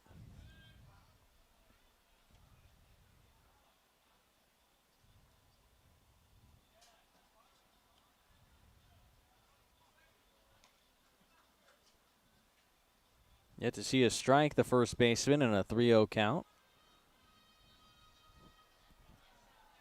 Facing Josh Butters for the first time. Right-hander, the first man out the pen for the Falcons. Churchill stepping out on that ball 4 pitch. Single and a walk with 1 out in the fourth. Get 2 base runners and more traffic for Bellingham on offense. And for Bo Schinkel. A chance to add to what already is a 7-0 lead for your Bells. This was Schinkel's first year at Gonzaga. After beginning his collegiate career in 2024 at Kent State University, hit just .247 that freshman year. Only had 2 extra base knocks, but then broke out as a sophomore at Johnson County Community College. As he hits a ground ball to the second baseman, who'll go to the shortstop for 1, but then the throw to first not in time for the inning-ending double play. And Burnham from short couldn't rip it across in time to beat out the speedy Schinkel at first. It'll be a fielder's choice on the 4-6 putout to retire Churchill from the base paths, but runners on the corners with Nate Johnson now at third base and Bo Schinkel at first. Unlucky break for the Falcons defense there, but they do have 2 outs facing Tyler Peschke, who so far tonight has gone 2 of 2 with a pair of knocks, scoring 2 runs and driving in 2 as well. So far having the biggest night for the Bellingham Bells on offense, and an offensive night for the team that has seen them post 7 runs on 8 hits. The first pitch in there for a strike on Peschke to begin at 0-1 from Josh Butters. This was the first batter that Butters faced in relief when he came out in the 3rd inning to take over for the starter Keller Bloodworth. Peschke tagged him for a 2 RBI single up the middle. 0-1, hit well by Peschke out to left field, and that one will be a far strike.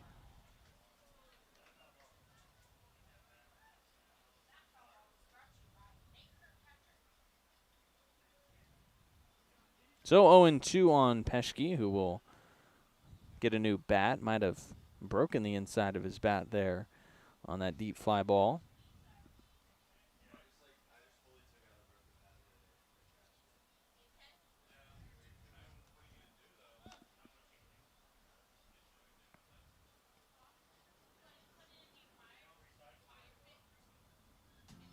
Peschke stepping out here and taking a moment to see another pitch after going down 0-2 and breaking his bat.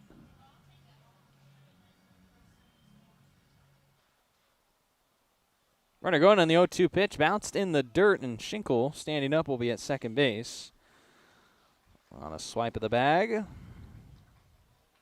So now 2 in scoring position with 2 outs. Force out now only at first base against Peschke. Looking to come through with another run-scoring hit. Down on the count 1-2 with 2 outs in the bottom of the 4th.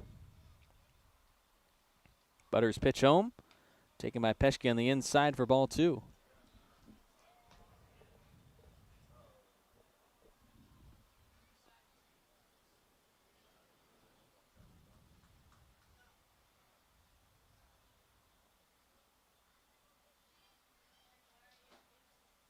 The right-hander's 2-2 in now to Peschke, a breaking pitch, that is. Left for ball 3, and now a full count on Bellingham's shortstop.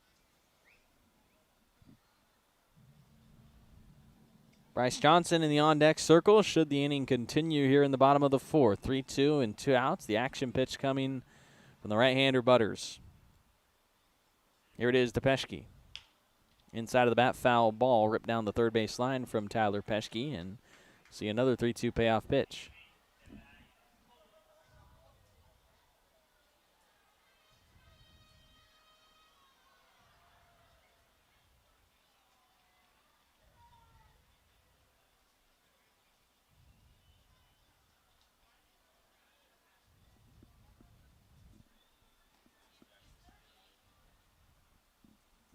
The 3-2, Peschke sends it the opposite way into right field, and Tyler Peschke has his 3rd hit.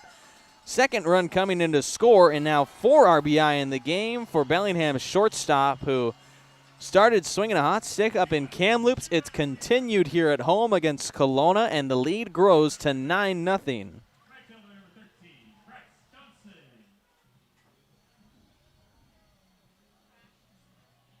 Nate Johnson and Bo Schinkel in to score here for a 2-run 4th. Butters being left out on the hill here in this blowout. Bryce Johnson with a pair of hits. This could be his 3rd, and it does drop in front of the left fielder, Kozar. Bellingham continues to pour on the base knocks against these Falcons, and on a Monday night, through just 4 innings and not even all the way through our 4th inning, Bellingham already has 10 hits for 9 runs.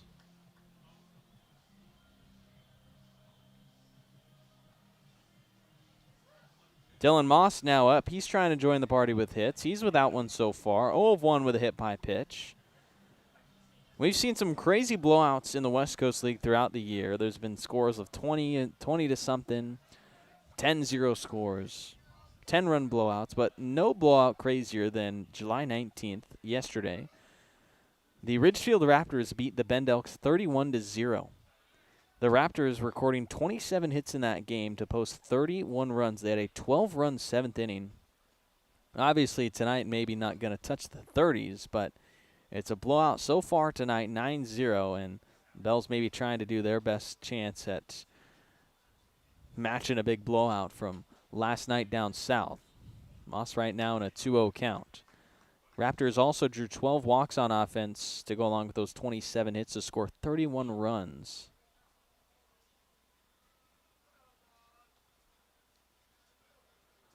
12 pitchers threw for the Bend Elks in that loss. Position player, one of them, as Moss golfs this down the right field line, and that drops in for a base hit fair. Peschke easily in to score. And Bryce Johnson will stay at third as it's an RBI double for Dylan Moss.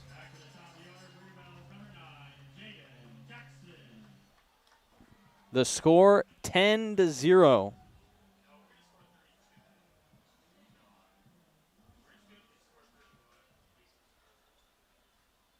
Now it looks like this might be it for Butters. 6 hits later, 4 runs later, the right-hander will be relieved 4. Kelowna Falcons down 10-0 on the scoreboard.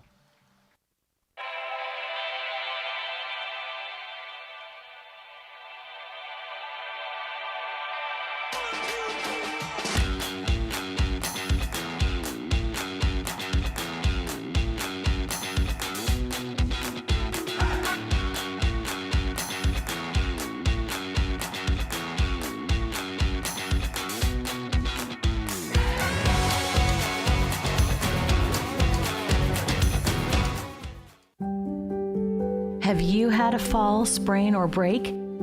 Skip the emergency room and go straight to the experts, Proliance Pacific Rim orthopedic surgeons. With walk-in, same-day orthopedic care, you won't have to wait for the treatment you need. And to better serve our community, we've extended our walk-in clinic hours, 1 to 8 p.m. Monday through Friday and 9 a.m. to 5 p.m. on Saturdays.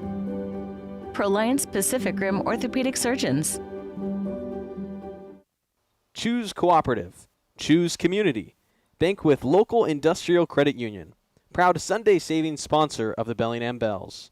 If you live, work, or attend school in Washington, you can join a credit union that puts people first. Local decisions, personalized service, and a real commitment to our community. Learn more at industrialcu.com. Federally insured by the NCUA. Still in the bottom of our 4th inning, and Kelowna is into their bullpen for another arm. Andrew Sanchez is going to pitch for the Falcons, who trail it 10-0. 6-run third, 3-run fourth. Bells right now blowing out these Kelowna Falcons, who entered with the best record in the second half in the North, tied for the second best record in the North Division standings overall, but it hasn't been competitive so far since that 3rd inning where Bellingham put 6 runs in. Now Andrew Sanchez will pitch after relieving Josh Butters. Butters goes an inning and a third, allowing 6 hits with 4 runs against him, 3 of them earned. Although the bases still having 2 runners on, that could be added to.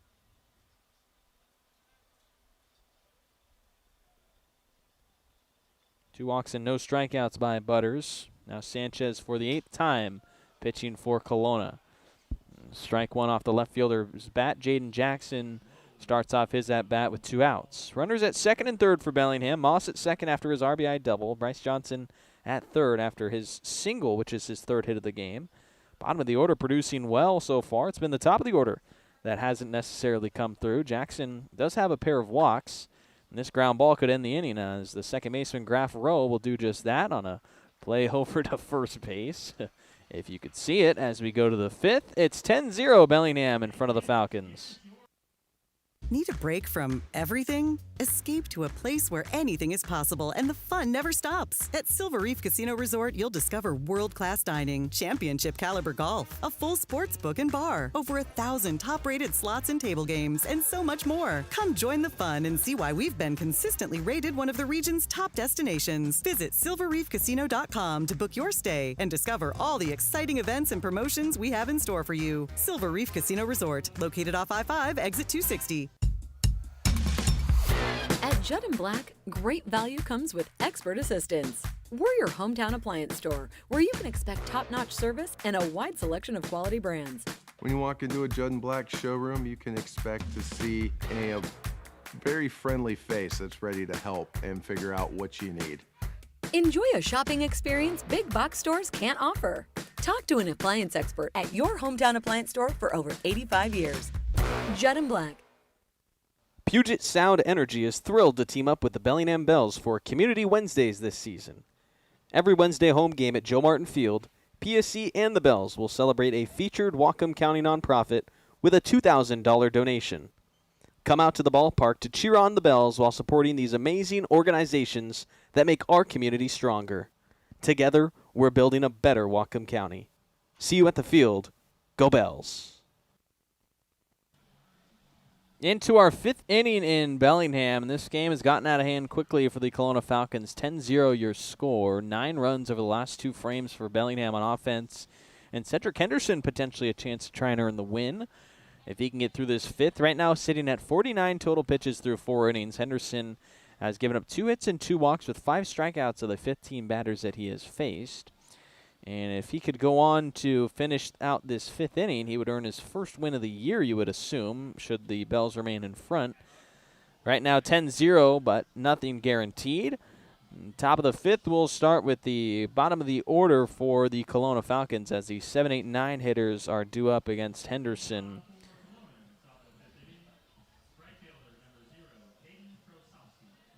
Caden Brosofsky is going to bat lead off here in the frame. The right fielder struck out in the 3rd inning. Brosofsky hit .393 with College of the Desert this year in 34 games. During that time, scoring 31 runs and driving in 38. Held a .581 slugging with 8 doubles and 4 home runs. College of the Desert was 32-8 overall, holding a 21-3 record in their conference. And the Canadian playing for the Kelowna Falcons this summer. 1 ball and a strike so far delivered in on him from Cedric Henderson, Bellingham's starting right-handed pitcher. Faced the minimum in the 4th with the help of a double play, despite surrendering his 2nd hit of the game off of Justin Tucker, who so far has been the only man to find success against Henderson in this start. You do have the 2 walks to Eberwine and Sealkin, and then the hit by pitch to Graf Rowe, but just the 2 hits to Tucker. The rest of the batters, Henderson has been able to retire. Brosofsky in a strikeout the first time. Now here in a 1-2, he takes a pitch that bounces before home plate to get him in an even count. A big mountain to climb for the Falcons for the rest of this game. Down 10-0 on the scoreboard. 2-2 to start the 5th inning for the leadoff man for the visitors. He lines it on the ground up the middle. Peschke slides and stops it. His throw in time to Churchill High. Peschke's doing it on offense. He's doing it on defense. That great little web gem by the shortstop to gain the inning's first out. And now Cade Burnham bats next. The shortstop lined out on a hot liner to Jaden Jackson in left field. He hit .356 in 52 games with the College of Southern Idaho this past year, scoring 58 runs in that time and adding on 39 RBI. Burnham, in 52 games, recorded 14 doubles and 3 home runs with the College of Southern Idaho. Decided to stay in his home state for his freshman season of collegiate ball after graduating from Mountain View High School, where he was a top prospect, the top shortstop in all of Idaho for his 2025 class, the #1 shortstop and number 12 overall player in Idaho, according to Perfect Game.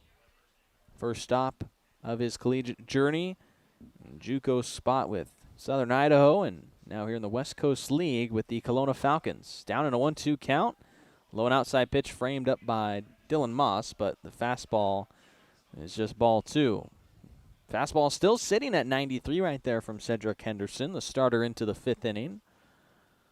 Holding on to a 10-0 lead, and the 2-2 breaking pitch is called for ball 3.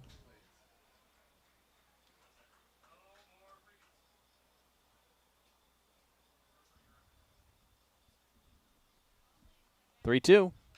Foul tip. Burnham just a piece of that fastball.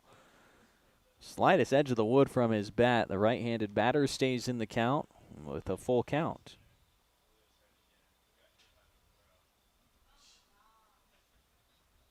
Here's a 3-2 payoff pitch, and it will be a walk with 1 out. The third issued from Cedric Henderson. Now back to the Falcons, number 11, Ash Graff Rowe.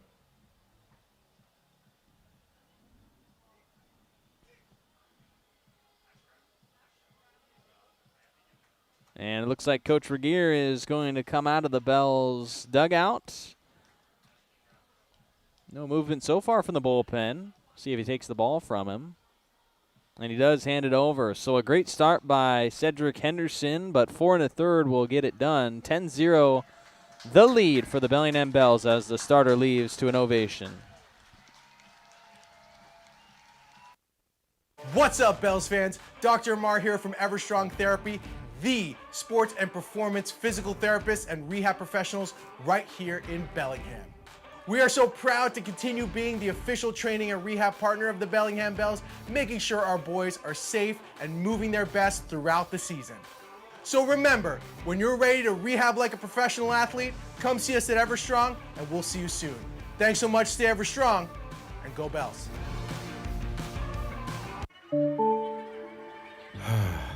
Bummer. This never happens at a convenient time, does it? It's always while you're hustling to meet a deadline or trying to enjoy the game. If only there were a way to outsource this and get back to what you were doing. Well, as a matter of fact, there is. Team Technology is local and employee-owned, balancing ease of access with security and compliance for the cloud and on-premise systems of small and large businesses alike. Connect with Team Technology and see how technology is easier with a team.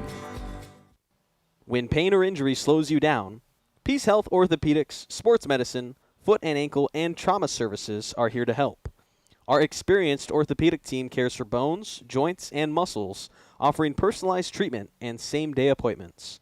From everyday aches to unexpected injuries and joint replacement, Peace Health helps you move better, feel stronger, and get back to your life. Learn more about Peace Health Orthopedics at peacehealth.org. That's peacehealth.org. So here in the top of the 5th inning, it looks like Bellingham is going to have a little piggyback situation here between starters because Cedric Henderson goes 4 1/3 innings. He ties his season high for innings pitched in a game. He's gone 4 1/3 now 3 times with Bellingham, and he hands off the ball to Charlie Decker, the all-star pitcher who has been used in a start so far in all but one of his appearances for the Bells. This will be just his 2nd time coming out of the pen. The left-handed thrower out of the University of Puget Sound takes over in a 10-0 lead and gets in strike 1 against the first batter he faces, the bottom of the order hitter for the Falcons, Ashton Graff Rowe. Just the 2nd time through the order here with Kelowna in the top of the 5th inning. 1 out and a man at first after the walk from Cedric Henderson. Decker's 0-1 is swung on and missed for strike 2. So far, the all-star left-handed pitcher has tossed 33 2/3 innings in that time, recording a 1.87 ERA and a .74 whip. Just 16 Ks to his name, but he's got it done to a perfect 3-0 record, and this would be his 4th win should the Bells hold on to their 10-0 lead. Pickoff throw to first base where Burnham is at after the walk finished off Henderson's start. 4 1/3 pitched by Bellingham's starter. He hit 1 batter, issued 3 walks, and gave up 2 hits for so far no runs, but the first base runner is inherited as this is shot out to right field on the ground. Johnson cuts it off. Runner trying for third base. A big huck in, and it will be safe on a bobble out of the glove of Nate Johnson.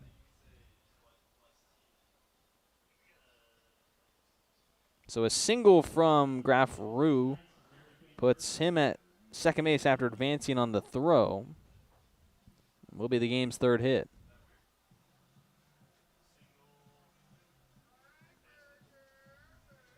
Now runners at second and third as Kelowna looks for their first run of the game.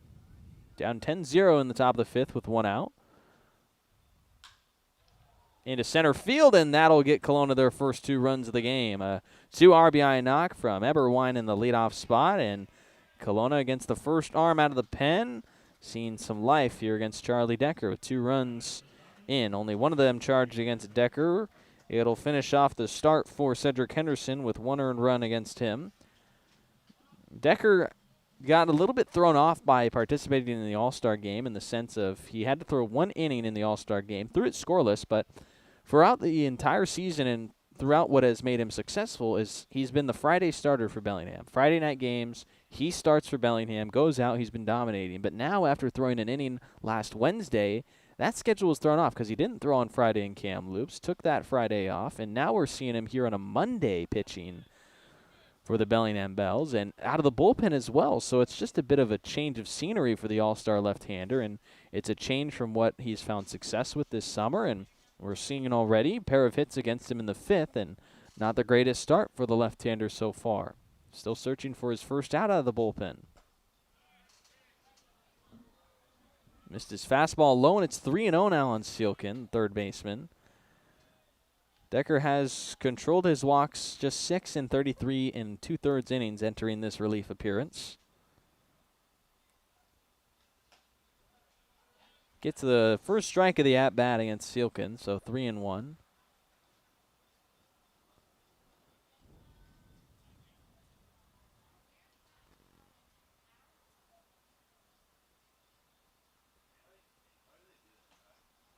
And that's taken for ball 4. Two hits and a walk against Decker. And what we maybe thought would be a piggyback situation between Cedric Henderson and Charlie Decker might end a little bit earlier than we would have thought. We'll see if Decker can get himself back on track. For Decker, he has never gone below 3 innings pitched, and the 3-inning start for him against Port Angeles was his shortest of the season after throwing above 5 innings in all but one of his starts prior to that one. This is a foul ball. Back to the pitcher, Decker. He'll turn for first. Rips across a throw for the second out. Swinging bunt for Cunningham, the catcher. That'll be the second out, but now Kozar bats. He's 0 of 2. Runners at second and third for the Falcons. 2 runs in here in the fifth. The Falcons chip away now the lead 10-2 for your Bellingham Bells.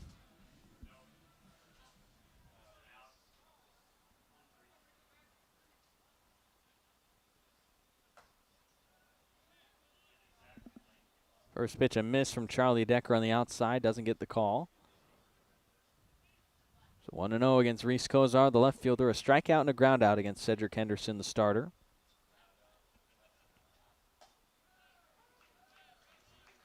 Strike 1 in on Kozar. That one the low outside corner with a fastball from Decker at 85.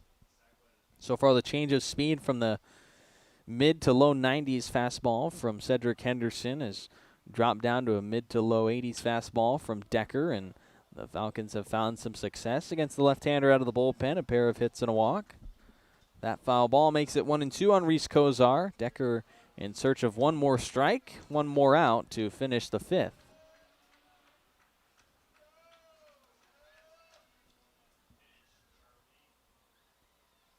The 1-2. Swing and a miss. Decker caps off his first inning of relief with a strikeout, but 2 runs do come in to score. It's 10-2 as we're halfway home in Bellingham.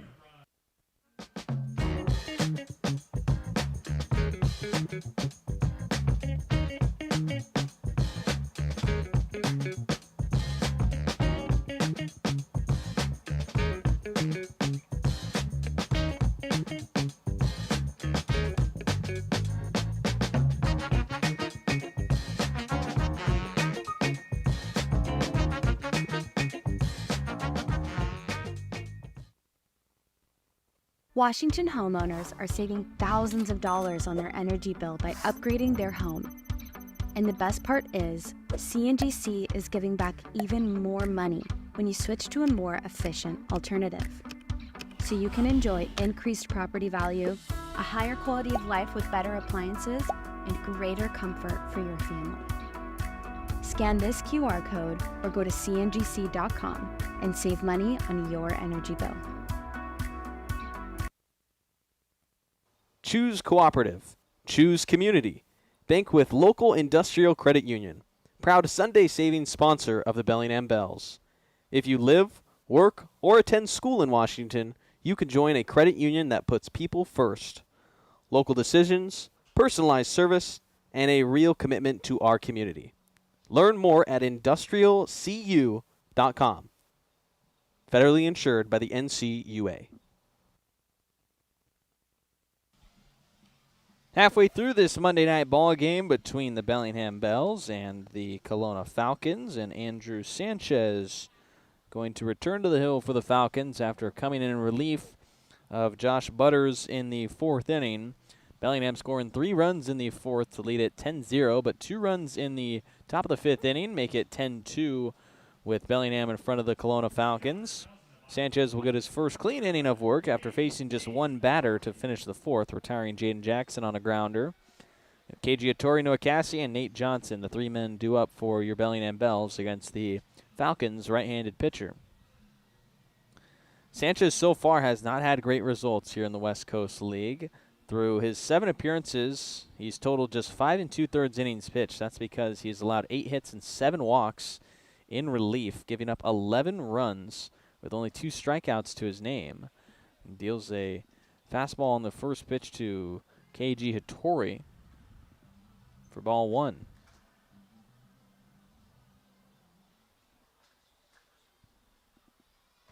Swing and a miss from Hattori, so it's 1-1.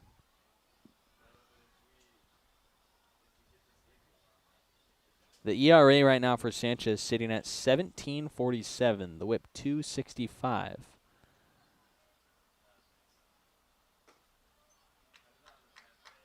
Two and one off the miss outside from Hattori.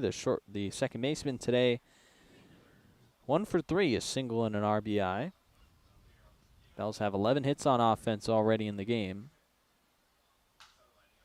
That one slice foul from Hattori. It's a good day to pick up some offensive hits. The wind dead here at the ballpark. The heat up in Bellingham.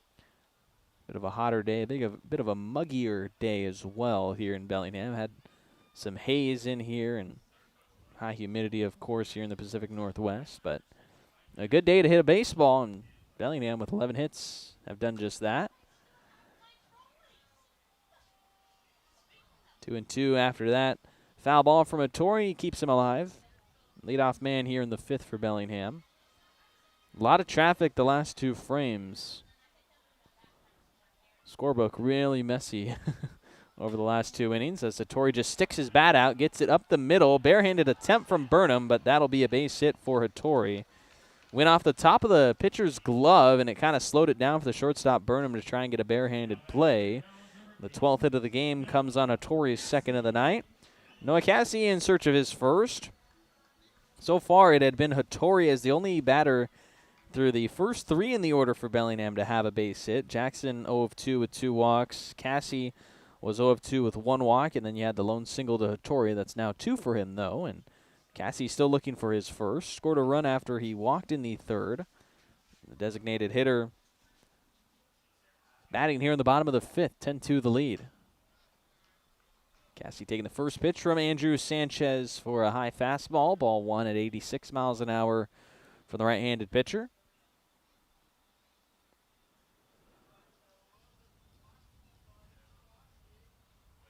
Pickoff throw to first base, but head first dive back for KG Hattori.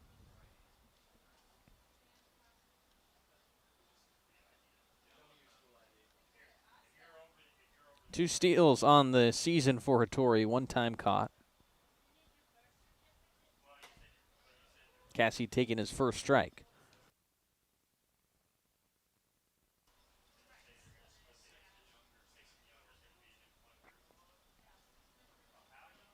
Third summer in the West Coast League for Cassie, a 10-day player in 2024. Big piece of the 2025 championship squad and an all-star this year as well. 2-1 after that miss outside to him.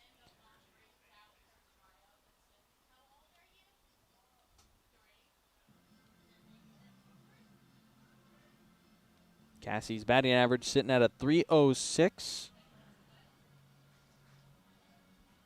after batting .310 with the Bellingham Bells last year.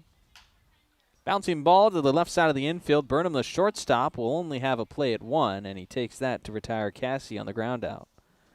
Hattori moves up to second base. No chance at a double play with that chopping ground ball to Burnham. It'll be the first out in the 5th inning, and a runner in scoring position for Nate Johnson, who has a pair of hits and 2 runs scored.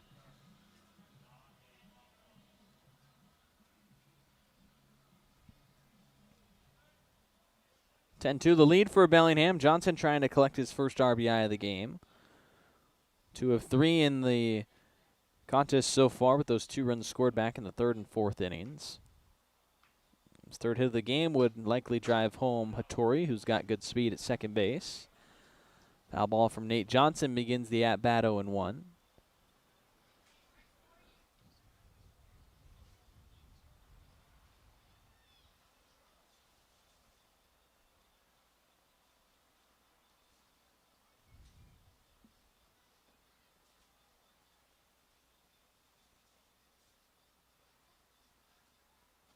No one in the dirt. Good pick by Cunningham behind home plate. Keep Hattori at second base after his leadoff hit here in the bottom of the 5th inning.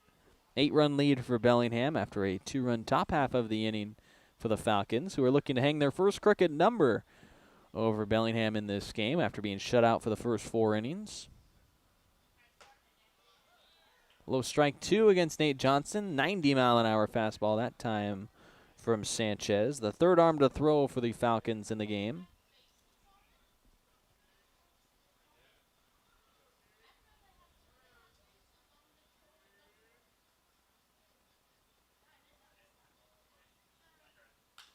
One and 2 on a line to the second baseman, Ashton Graff Rowe, who gloves it for the second out. Back to second base, slides in Hattori.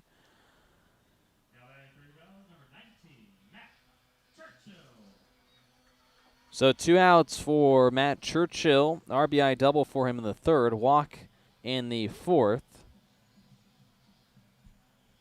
First baseman will bat with a man at second base. 2 outs as Kelowna looks for their first scoreless inning since the very first frame of this game. Bellingham with 1 in the 2nd, 6 in the 3rd, and 3 in the 4th to lead at 10-2 over Kelowna here on this Monday night. Churchill taking the first pitch, a ball high from Andrew Sanchez, the right-hander. 12 hits on offense for Bellingham, just one of those against Sanchez here as he's facing his 5th batter in relief.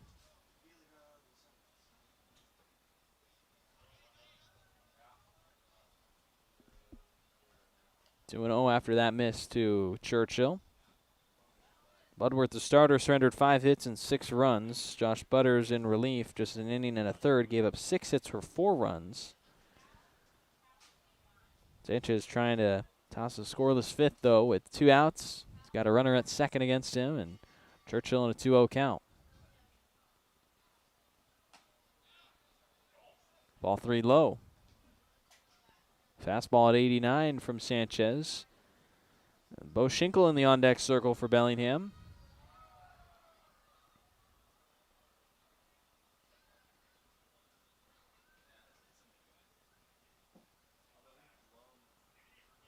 Sanchez will step off before his 3-0 count. Disengages against the righty batter, Churchill.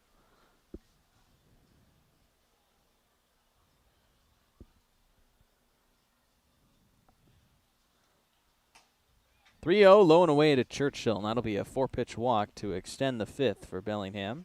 Now batting for your Bells, number 21, Bo Schinkel. Bo Schinkel, the next man up for the Bellingham Bells. So far, 0 of 2 in the game, but 2 runs scored. Walk and a run scored in the 3rd. He reached on a fielder's choice, beating out a double play ball in the 4th. Stole second and then came around to score in that inning as well.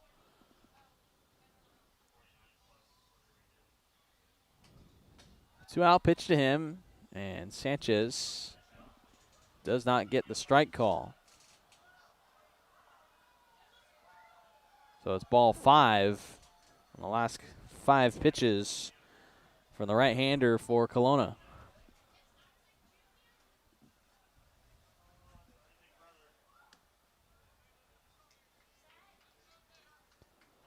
Two and 0 after that miss to Bo Schinkel. 6 straight out of the zone. No mound visit for the Falcons just yet.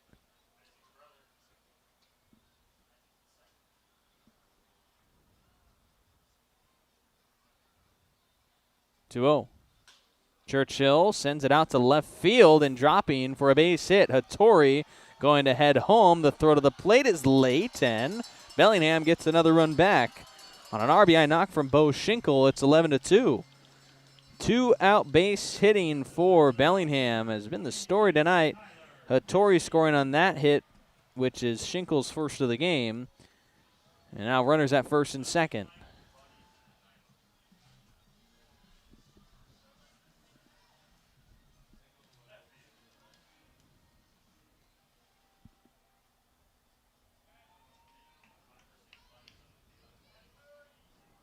Two down for Tyler Peschke, who's had himself so far a big night. 3 of 3 at the plate, 3 runs scored, 4 RBI for the shortstop. Runners at first and second for Bellingham with 2 outs in the bottom of the 5th. Sanchez allows his first run in relief. Pair of misses to Tyler Peschke as the command has lost Sanchez through these last 3 batters. And now it will be a mound visit for the Falcons. Issued a 4-pitch walk to Churchill, fell behind the count against Bo Schinkel.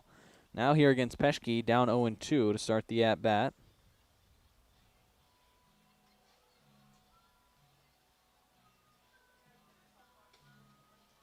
Mound visit not going to pull him out of the game, but the bullpen is moving for the Falcons. So they try and avoid another big inning. Just 1 run so far against Sanchez, but the control waning down for the right-hander. Just needs 1 more out to get out of the frame. With only 1 run of damage across, Bells lead back up to now 9 runs after the 2-run top of the 5th inning by the Falcons. 1 run in the bottom of the frame. Make it 11-2. Two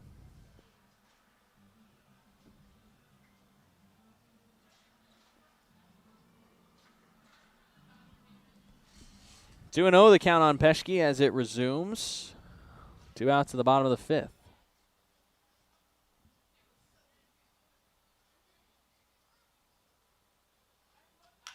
Peschke, a bouncing ground ball. The third baseman, Sealkin, will take the force out at second. And that's how the 5th finishes. 1 more run in for Bellingham. It's 11-2 heading to the 6th.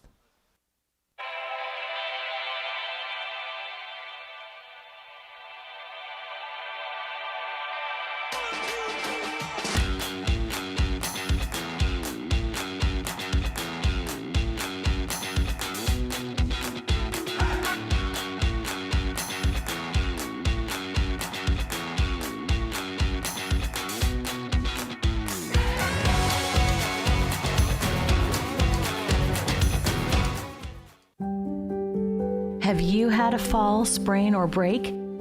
Skip the emergency room and go straight to the experts, Proliance Pacific Rim orthopedic surgeons. With walk-in, same-day orthopedic care, you won't have to wait for the treatment you need. And to better serve our community, we've extended our walk-in clinic hours, 1 to 8 p.m. Monday through Friday and 9 a.m. to 5 p.m. on Saturdays.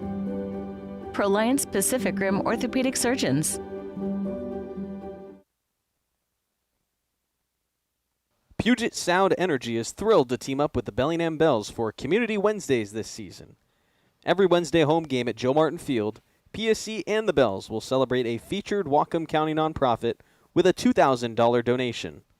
Come out to the ballpark to cheer on the Bells while supporting these amazing organizations that make our community stronger. Together, we're building a better Whatcom County. See you at the field. Go Bells. Into the 6th inning in Bellingham, live from Joe Martin Field. It is an 11-2 lead for your Bells. Charlie Decker is back out up there for Another frame in relief took over in the previous inning, the 5th, with 1 out. Gave up 2 hits and a walk for 2 runs to score against him. One of those earned to the starter, Henderson, 1 against him. Now we'll face the 5, 6, and 7 hitters here in the 6th inning against the Kelowna Falcons. As so far it's been a successful night for Justin Tucker. 2 of the 4 hits for the Falcons. The only 2 hits against Cedric Henderson, the starter. The center fielder picked up a double in the 2nd, single in the 4th. Was left on base both times, though.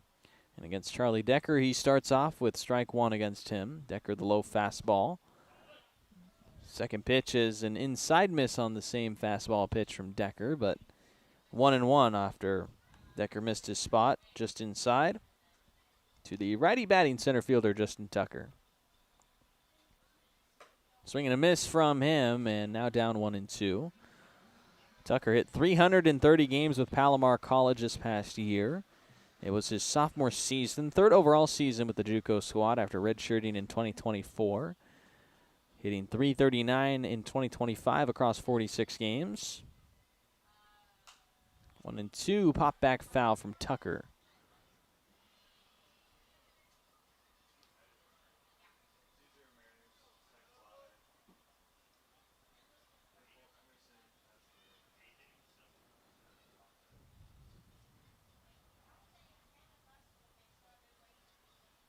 Decker set for another 1-2 pitch after the foul ball. This one is called for strike 3. It's back-to-back punch-outs across innings for Charlie Decker after sitting down the final batter in the 5th on his first K. That'll be the first out in the 6th on the strikeout.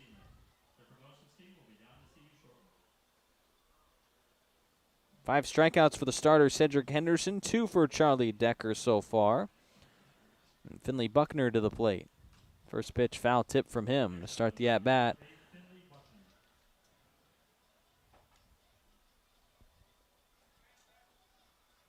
Buckner didn't begin his collegiate career at Pepperdine University. Actually in 2024, coming out of Oaks Christian High School in California, he attended UC Berkeley, redshirting at Cal for a year.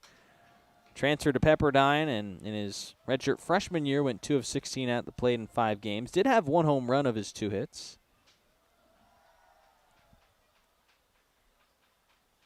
Down 0-2 against Decker. Retired the last 3 batters he's faced after giving up base runners in the first 3 batters he faced in relief. 0-2, skied 2. Center field for Bo Schinkel, moving to his left. The Gonzaga center fieldman has got the 2nd out in the 6th. 2 up, 2 down for Charlie Decker and the Bells defense here in the top of the 6th inning. Caden Prosofsky bats next. 0-2 with a strikeout and a ground out to Peschke at short.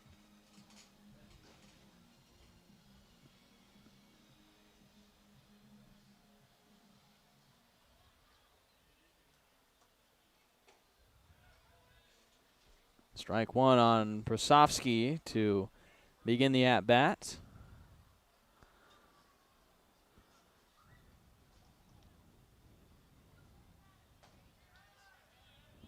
Decker thought he dealed in strike 2, and so did Moss, but it's called low and away for ball 1.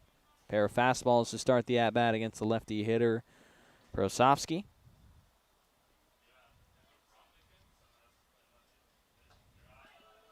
Swing and a miss for strike 2.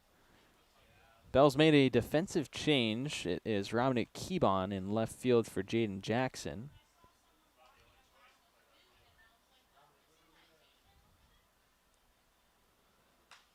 This one shot out to him in left field, shallow, but it'll drop in for a base hit in front of Keebon. And the 6th inning continues with a 2-out knock from Prosofsky on the blooping base hit the opposite way.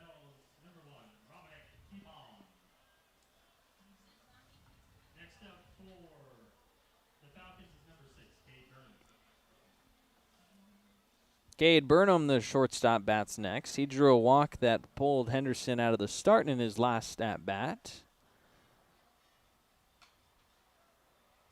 Foul tip is strike 1 to him.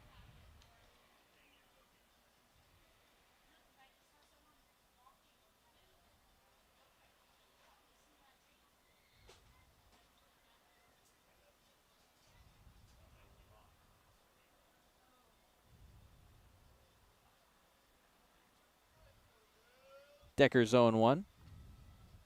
A low miss to Burnham.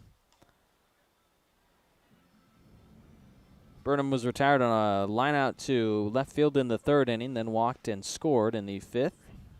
One of the 2 Falcons to score in the 11-2 ball game. Decker misses low for ball 2. Over the heart of the plate, but below the strike zone. It's been a common miss for Decker so far in the inning.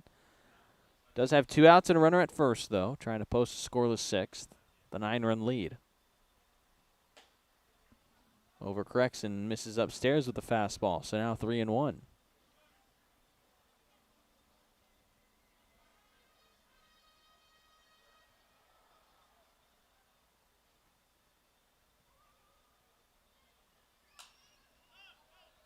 That pop foul, and it'll be a full count on strike 2. The swing from Burnham.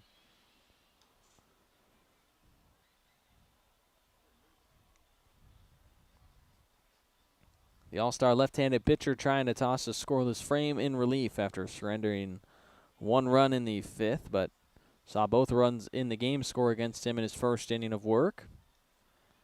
Charlie Decker will throw over to first before the 3-2, trying to catch the runner getting an early head start in the 3-2 count with 2 outs.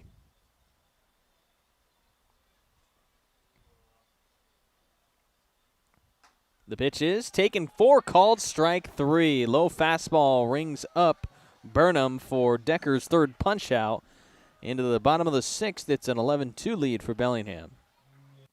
Need a break from everything? Escape to a place where anything is possible and the fun never stops. At Silver Reef Casino Resort, you'll discover world-class dining, championship caliber golf, a full sports book and bar, over 1,000 top-rated slots and table games, and so much more. Come join the fun and see why we've been consistently rated one of the region's top destinations. Visit silverreefcasino.com to book your stay and discover all the exciting events and promotions we have in store for you. Silver Reef Casino Resort, located off I-5, exit 260. At Judd & Black, great value comes with expert assistance. We're your hometown appliance store, where you can expect top-notch service and a wide selection of quality brands. When you walk into a Judd & Black showroom, you can expect to see a very friendly face that's ready to help and figure out what you need. Enjoy a shopping experience big box stores can't offer. Talk to an appliance expert at your hometown appliance store for over 85 years. Judd & Black. When pain or injury slows you down, Peace Health Orthopedics, Sports Medicine, Foot and Ankle, and Trauma Services are here to help. Our experienced orthopedic team cares for bones, joints, and muscles, offering personalized treatment and same-day appointments. From everyday aches to unexpected injuries and joint replacement, Peace Health helps you move better, feel stronger, and get back to your life. Learn more about Peace Health Orthopedics at peacehealth.org. That's peacehealth.org. Bottom 6 in Bellingham on this Monday night. The Kelowna Falcons coming to town for a 3-game set against your Bells. And right now 11-2 the lead for the home team, as Andrew Sanchez is going to remain in relief. Got the final out in the 4th. Gave up 1 run in the 5th. Faces Bryce Johnson in the 6th. Bryce Johnson 3 for 3 so far tonight. Bellingham has 13 hits. Right fielder has produced 1 RBI on his 3 knocks. Has been left on base, though, twice, and then was out in his first attempt on base in the 2nd inning, trying to score on a wild pitch. Now he takes the first pitch wide of the bottom of the 6th. Bellingham with the comfortable 9-run lead here over the Falcons in the series opener. A big, important series with the Falcons being the top team in the South for the second half, as this is a hard ground ball for the third baseman Silkin to get to, but he is able to make the transfer across the first base in time to retire Bryce Johnson.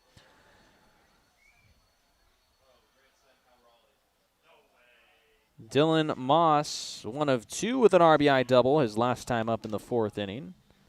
Other time on base was via a hit by pitch.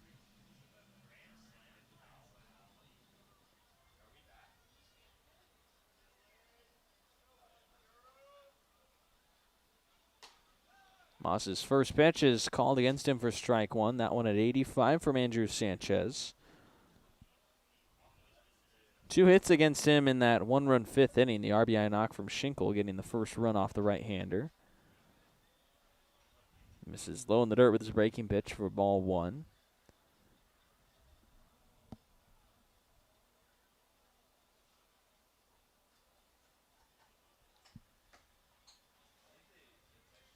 Two and one after another miss, back-to-back away from the starter or from the relief pitcher Sanchez. Tonight's game is not the only Monday night action in the West Coast League. It's a bit unconventional having a Monday game, but you also have Edmonton hosting the Kamloops North Paws. Top of the 8th inning there, where Riverhawks lead Kamloops 5-4.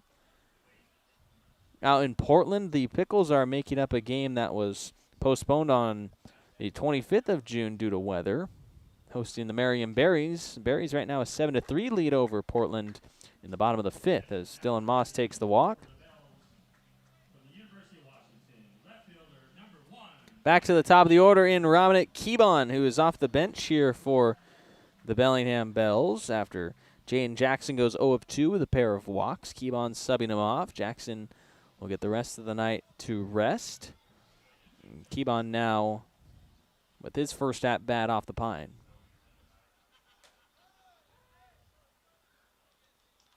Strike one in on Keebon. Make it 0-1.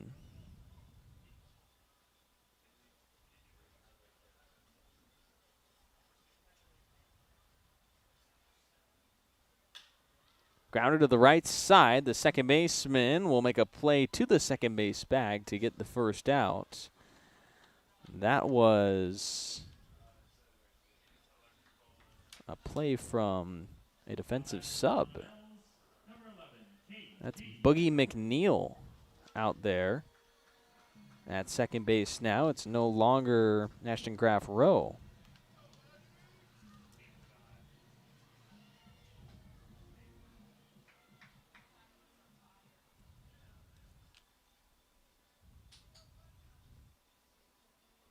So Keebon on first off the fielder's choice. Now Hattori is up.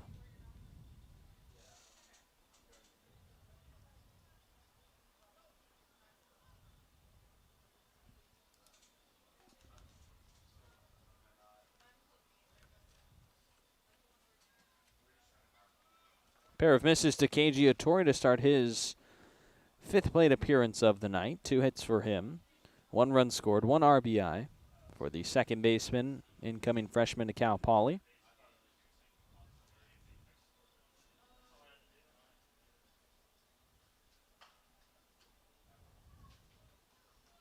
Foul ball from Hattori is strike 1.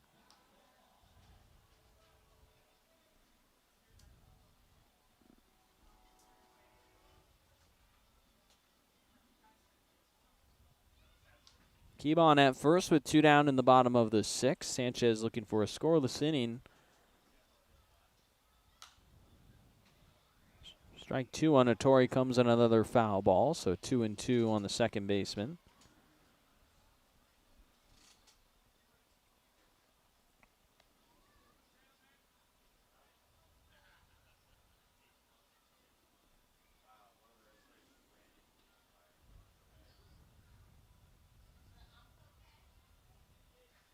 Sanchez set for a 2-2 home to Hattori.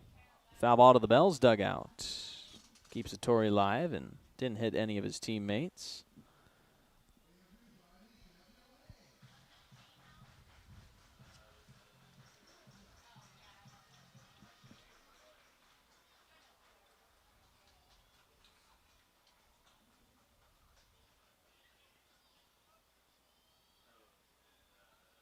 Sanchez set for another 2-2 pitch coming to Hattori after a couple of foul balls.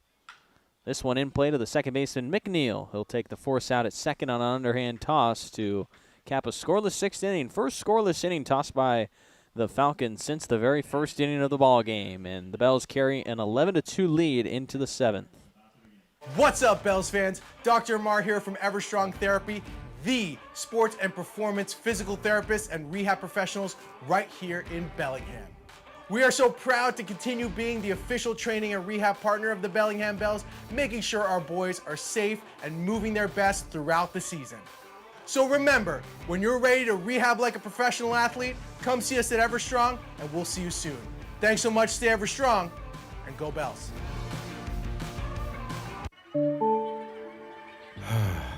Bummer. This never happens at a convenient time, does it? It's always while you're hustling to meet a deadline or trying to enjoy the game. If only there were a way to outsource this and get back to what you were doing. Well, as a matter of fact, there is.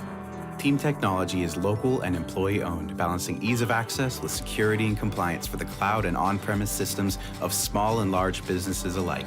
Connect with Team Technology and see how technology is easier with a team. Puget Sound Energy is thrilled to team up with the Bellingham Bells for Community Wednesdays this season. Every Wednesday home game at Joe Martin Field, PSC and the Bells will celebrate a featured Whatcom County nonprofit with a $2,000 donation. Come out to the ballpark to cheer on the Bells while supporting these amazing organizations that make our community stronger. Together, we're building a better Whatcom County. See you at the field. Go Bells.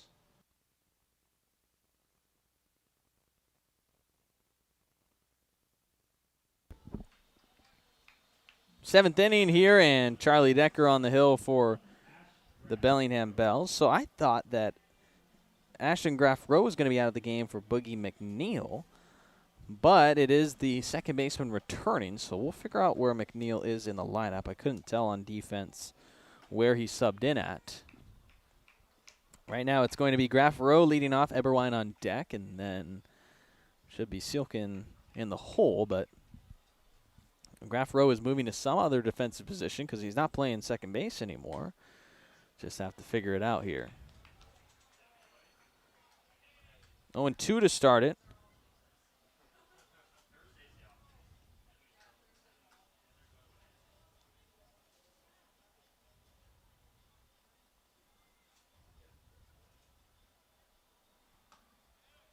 That 0-2 pitch missed from Charlie Decker, who's in relief for now his third inning of work. Gave up the 2 runs in the 5th inning. Scoreless 6 by him, though, and the 9-run lead for him in the 7th. 1-2 home. That taken for ball 2, just below the zone. That's been a spot that sometimes has gone Decker's way for 2 looking strikeouts in the 6th, but that time not one. It'll be 2-2 the count.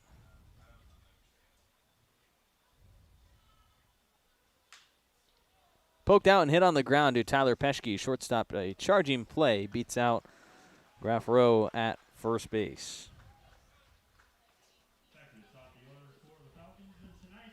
So Boogie McNeil is going to be on deck. So Silkin is out of the game. The third baseman is what it is. But up at the plate is going to be Eberwine, the designated hitter. A walk and a 2 RBI single in the 5th inning off of Charlie Decker. Lefty on lefty base hit that delivered the first 2 runs scoring for the Falcons in this game. Game 1 of a 3-game set between these two teams. Right now the Bells trying to get the final 3 frames done and take the first of 3 against Kelowna. Tomorrow's 6:35 game could be a series decider for the Bells, and then it would be Wednesday, 6:35, a potential chance for Bellingham to sweep if everything goes our way, and that would be the best result with the Bells trying to catch Kelowna in the second half standings. All 6:35 start times through this Monday, Tuesday, and Wednesday series. Bells will have a Thursday off for the first time all season before traveling to Wenatchee for the weekend. Decker trying to find a strike against the top of the order hitter, Eberwine, with 1 out. Down 3-0 in the count. The lefty-on-lefty matchup against the DH. It's ball 4 and a 4-pitch walk. That pitch missed low on the fastball from Decker. 2 walks for Eberwine. And it is Boogie McNeil. First look at him. Jaden McNeil goes by the nickname Boogie, a switch-hitting senior from West Park High School who is committed to UC Riverside, the Division I program. Playing with the Falcons during the summer and taking strike 1 against Charlie Decker. He's wearing the number 4 tonight. On the roster is number 19.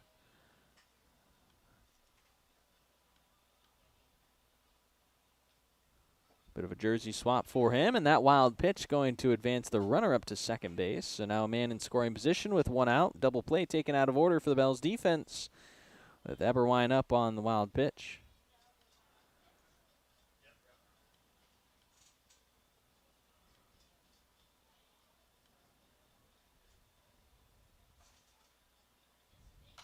McNeil fouls it off, now 1-2 against him. West Park High School, 24-6 this past year. 13-2 league record for West Park High School down in California, where McNeil's coming out of.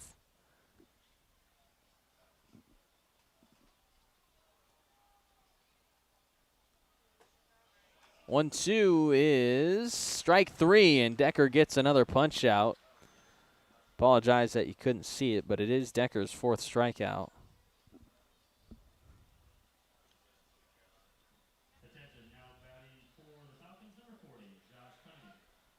Gunnigan, the catcher, looking for his first time on base, 0-3.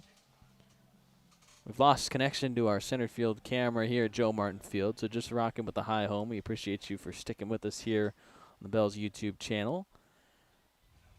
2 outs, there's a swing and a miss from Cunningham for strike one. Catcher so far with a pair of ground outs and a strikeout. Decker in relief right now, having himself 4 punch outs. Entered with just 16 on the summer. Most that he had in a appearance was 5 against the Portland Pickles across 5 innings back on June 12th in a 5-2 win he earned. Had 4 strikeouts against the Nanaimo Night Owls in a 4-3 loss where he threw 5 2/3 innings without receiving a decision. For tonight, out of the bullpen, and what has been what we expected, the piggyback situation here. Cedric Henderson, the starter. 4 1/3 innings from him. Now Charlie Decker, who has been used as a starter with the Bells throughout the summer. Tossing some long relief. This liner to center field will be a base knock. Runner held at third. So just runners on the corners. The throw from Schinkel wasn't even going to be headed home as they went into second base to try and get the base runner, and maybe wrong decision to keep the base runner at third. Eberwine thinking maybe he could have scored, but was kept at third base. Now Reese Kozar will bat next. Dylan Moss going to give the infield a sign.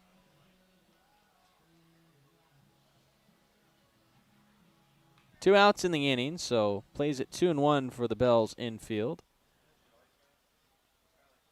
Kozar, the Niagara University left fielder. Swinging at the first pitch and golfing it out to center field. Bo Schinkel back. It's going to get over his head. Bounces up against the center field wall. It'll be a double as the next run coming in to score for the Falcons. 2 are in, and it's 11-4. The 2 RBI double from Kozar, his first hit of the game. Next up for Kelowna, number 12, Justin Tucker. Schinkel just a bit too shallow off that deep fly ball. 98 miles an hour off the bat of Kozar. 7th hit of the night for the Falcons. And they trail by 7 now in the top of the 7th. Decker surrenders 2 more runs, now 3 against the left-handed pitcher in relief.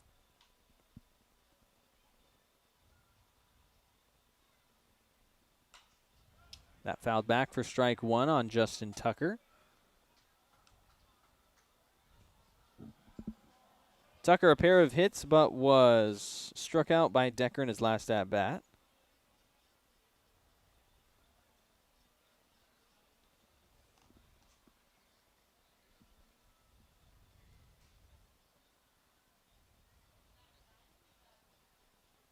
No 1 from the left-handed pitcher. Decker misses low.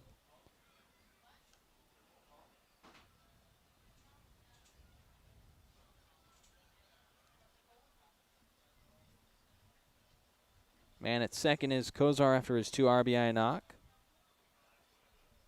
1-1.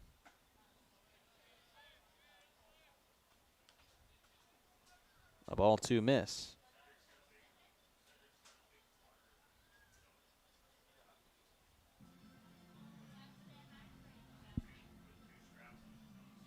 It's now 5 hits off of Decker in relief. The left-handed pitcher, though, with 2 outs in the 7th.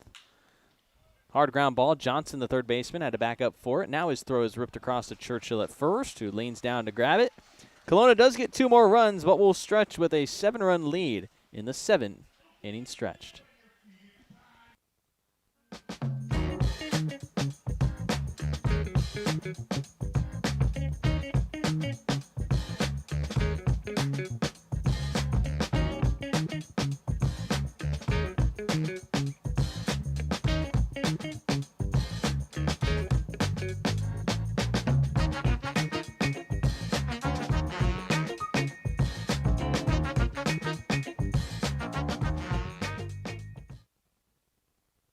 Washington homeowners are saving thousands of dollars on their energy bill by upgrading their home.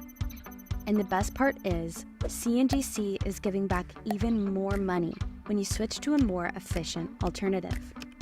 So you can enjoy increased property value, a higher quality of life with better appliances, and greater comfort for your family. Scan this QR code or go to cngc.com and save money on your energy bill. Choose cooperative. Choose community. Bank with local industrial credit union. Proud Sunday savings sponsor of the Bellingham Bells. If you live, work, or attend school in Washington, you can join a credit union that puts people first. Local decisions, personalized service, and a real commitment to our community. Learn more at industrialcu.com. Federally insured by the NCUA. Bottom of the 7th inning in Bellingham, a 7-run lead for your Bells after Kelowna chips away 2 runs in the top of the inning. So still a comfortable lead for Bellingham, but just some more runs to keep this a big wide gap wouldn't be too bad. It's going to be Colton Hughes in relief for the Falcons, taking out Andrew Sanchez following 2 1/3 innings pitched by him, where he allowed just 1 run, it coming earned against him in the 5th inning for 2 hits against him. He issued 2 walks as well. Did not have a strikeout. Right now the Bells yet to be struck out at the plate. Sanchez will exit after 2 1/3 innings of pretty solid relief. Colton Hughes is the right-handed pitcher out of Antelope Valley College, a 6'6" freshman, tossing with the right hand as he'll pitch the bottom of the 7th for Kelowna.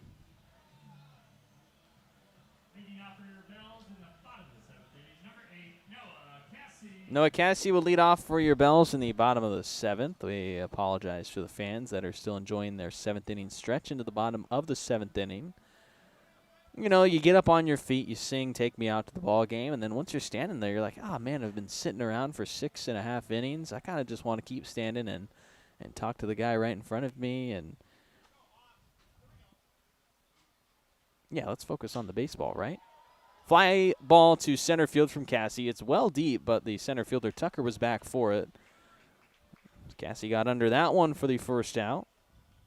Next up for the Bells, number 6, Nate Johnson. Nate Johnson next up for Bellingham. For Hughes on the summer, just 3 appearances for Kelowna, and they have not been pretty so far. An inning and a third pitched. He has surrendered 5 hits and 5 walks for 9 runs, 6 of them earned. The ERA north of 40 in such a small sample size. It's going to balloon with a couple of bad outings.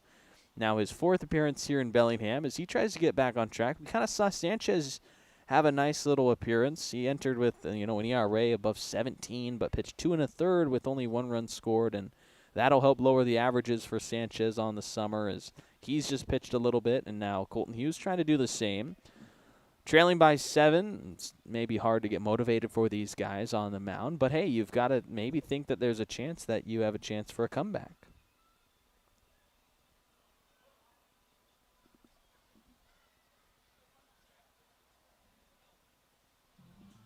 Two 2-0 is the count.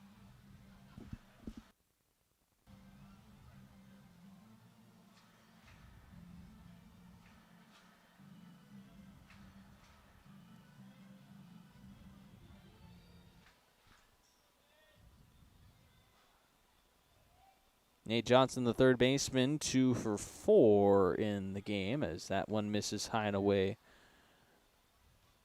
Ball 3 to him.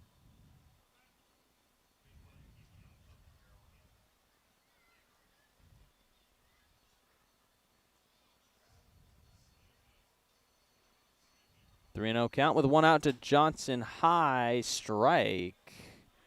Given at 90 miles an hour. 6'5" frame, and Nate Johnson not doing him any favors there with the large strike zone.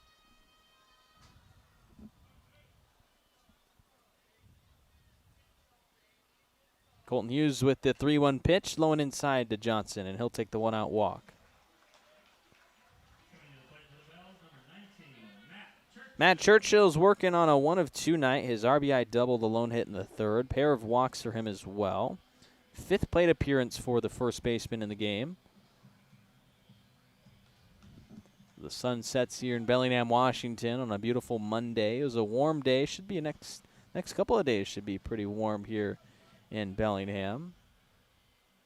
71 degrees. There's a heat advisory on for that. That's what you need to get a heat advisory in the great Pacific Northwest.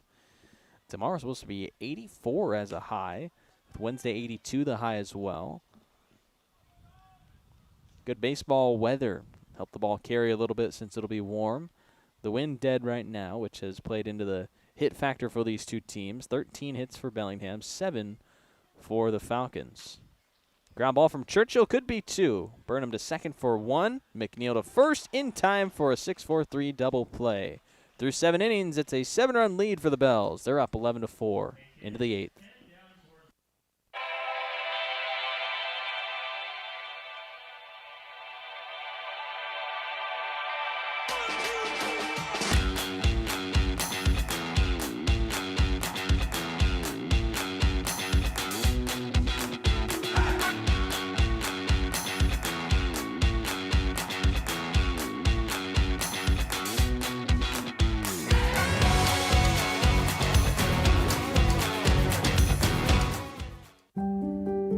Have you had a fall, sprain, or break?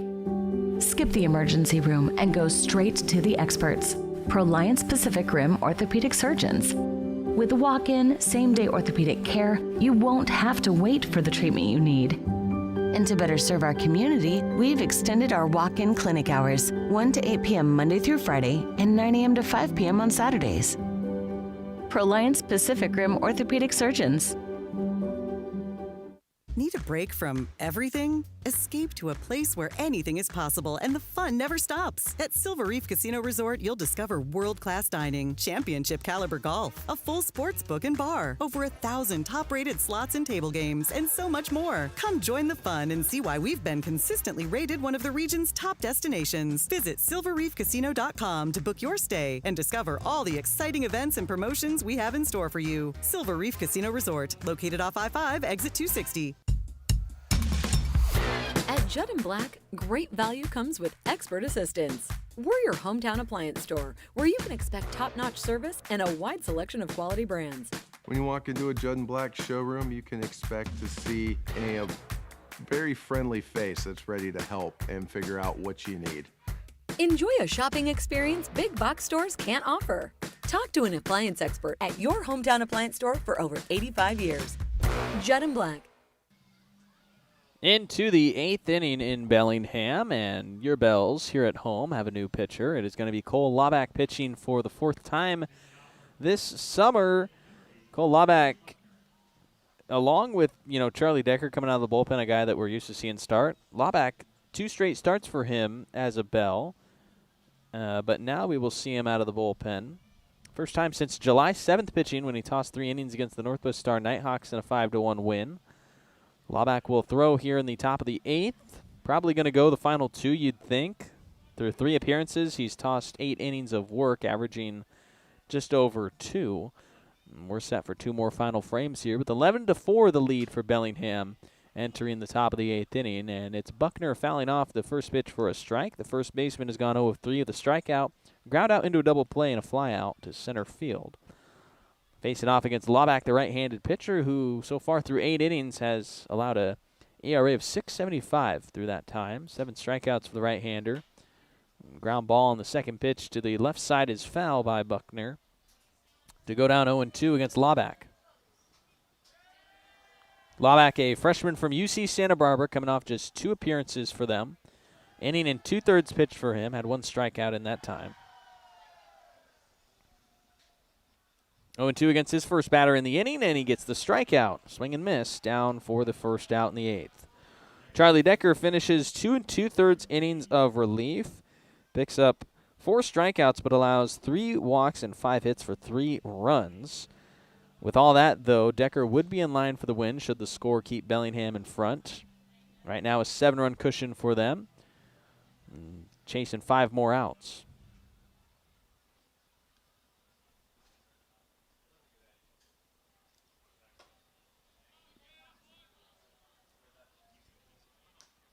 Prosofsky on the first one with a fastball. That's called inside, I guess, for ball 1, the 91-mile-an-hour miss from Laubach.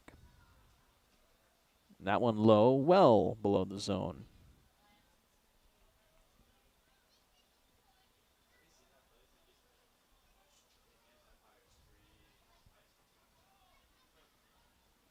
Prosofsky in the game, 1 of 3, single, strikeout, and a ground out.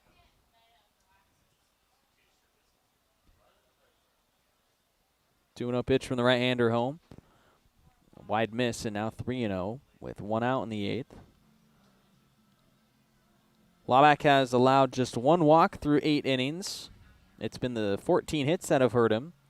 Right now the command has him behind, and on a 3-0 pitch, he gets the strike for strike 1 against Prosofsky, the right fielder. Wearing the number 0 on his back, a pretty uncommon baseball number.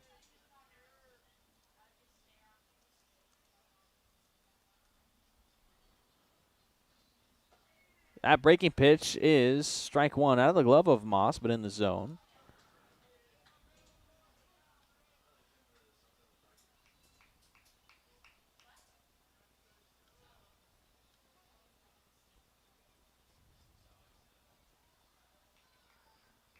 Now a payoff pitch.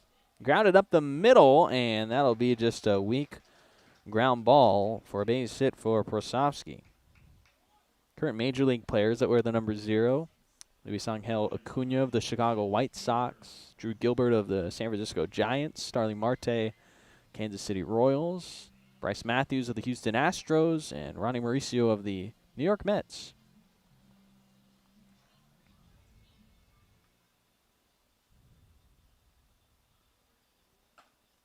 Swing and a miss on the first pitch into Burnham, the shortstop. 0 of 2 with a walk for him. He struck out looking against Decker in the 6th.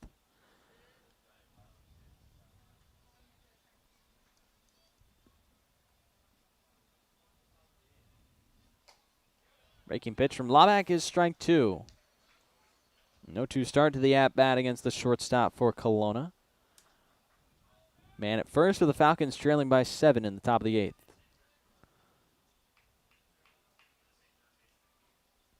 0-2 coming from Laubach with 1 out. It's taken for ball 1. That one a miss low from Laubach on his fastball.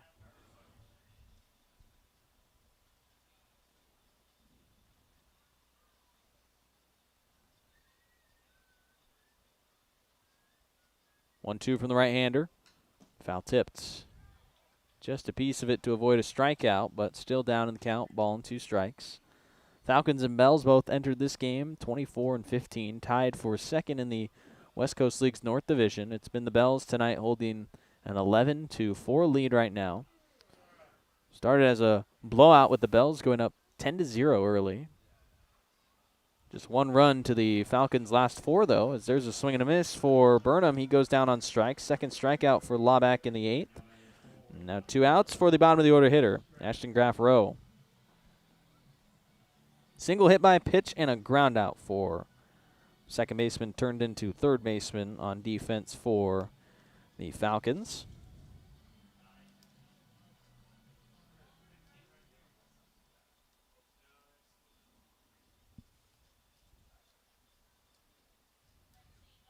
Two outs, the pitch low to the bottom of the order hitter for Kelowna to start the at-bat, ball 1.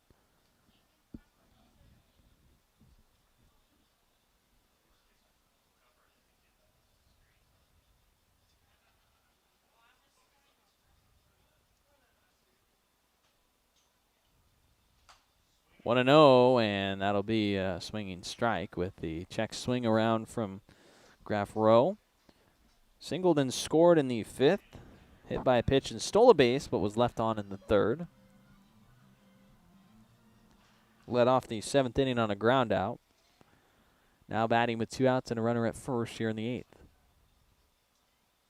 1-1 swing and miss from him for strike 2. Non-competitive try at the fastball there.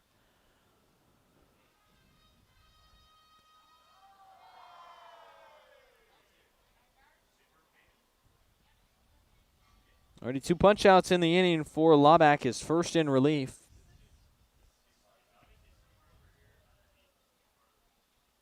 The 1-2. Swing and a miss. Laubach 3 strikeouts in the 8th inning. 11-4 Bellingham's lead as we head into the bottom half of the 8th. Potentially the last time we'll see Bellingham bat here in this blowout lead.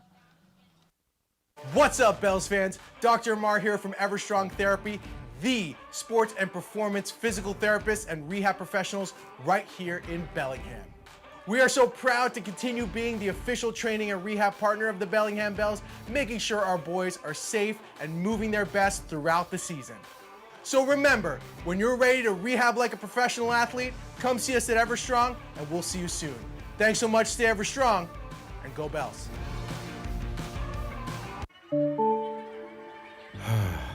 Bummer.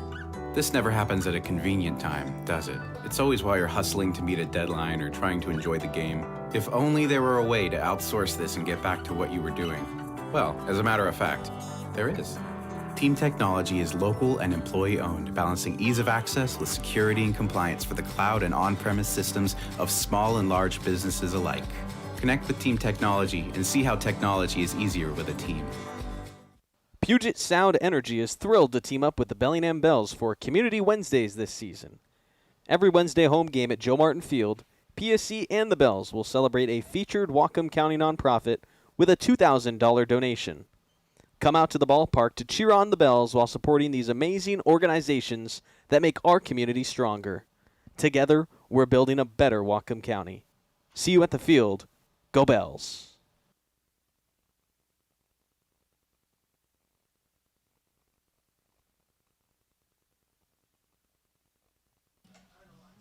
Bottom of the 8th inning here in Bellingham. Bells copy a tradition started by the Boston Red Sox, playing Sweet Caroline between the top half of the 8th inning into the bottom half of the 8th inning. And it's a fun tradition to get the fans involved towards the end of the inning, get them singing.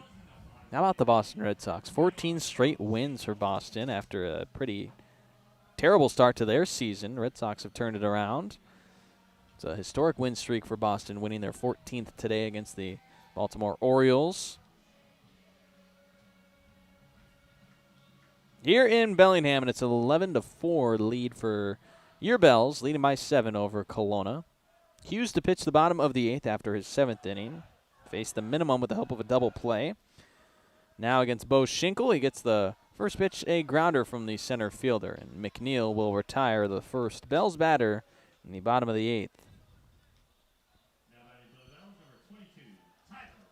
Tyler Peschke is 3 of 4, 3 singles, 4 RBI, 3 runs scored for him.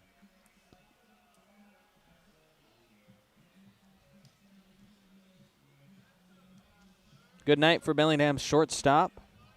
That's with 1 out here in the 8th, trying to end his night on a good note. With 1 out, Peschke takes a fastball at 89 inside at the hands for ball 1 from Hughes. Colton Hughes, the 4th arm to throw for Kelowna in this game.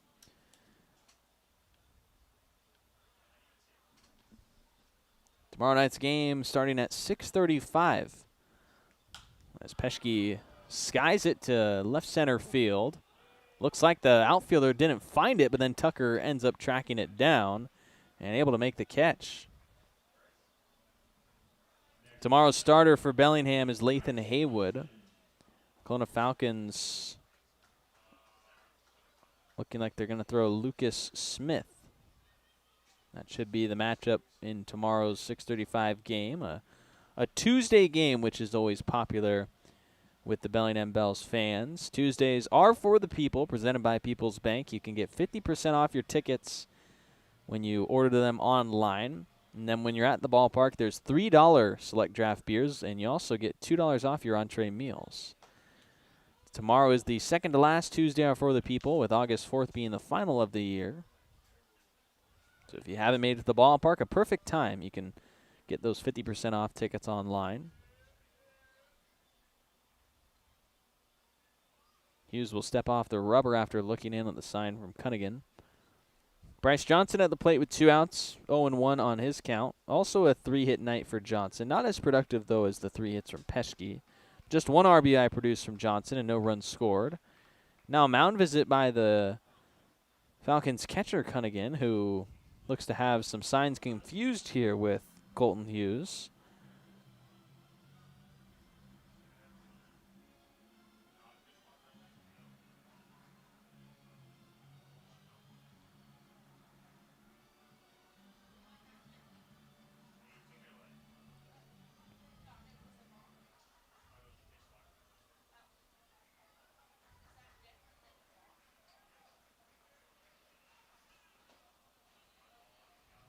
The umpire marking down the median between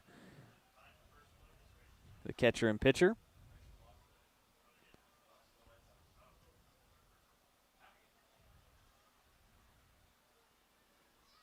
So the count to resume 0-1 against Bryce Johnson. Right-handed batter steps in for Bellingham. 3 of 13 hits in the game for the Bells on offense tonight. 7-run lead, 11-4. Johnson did not go around on the pitch low. First base umpire said he did not go around. So the check swing makes it ball 1 on Bryce, with the fastball missing low from Colton Hughes. Bells a lot of traffic through the 3rd, 4th, and 5th innings. Even the 2nd, I guess you could count as well. But so far, 6, 7, and 8 been clean. Scoreless innings in the 6th and 7th by the Falcons on defense. Trying to keep the game at a 7-run difference and hope for a pretty stout comeback in the 9th inning, is what it would be. 2-1 count on Bryce Johnson after that miss. 90-mile-an-hour fastball below the zone from Hughes.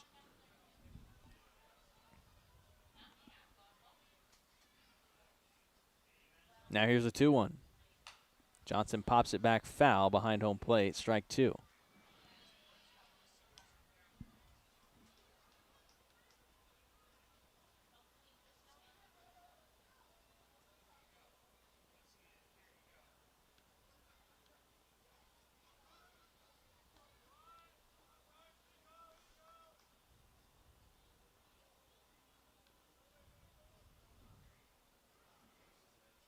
Two-two count on Bellingham's right fielder Bryce Johnson. Colton Hughes, the 2-out pitch. Grounded to the shortstop. Hot stop from Burnham. The shortstop's throw in time to finish off a scoreless 8th inning. 3 straight scoreless frames by the Falcons, but they trail it 11-4 as we head into the 9th.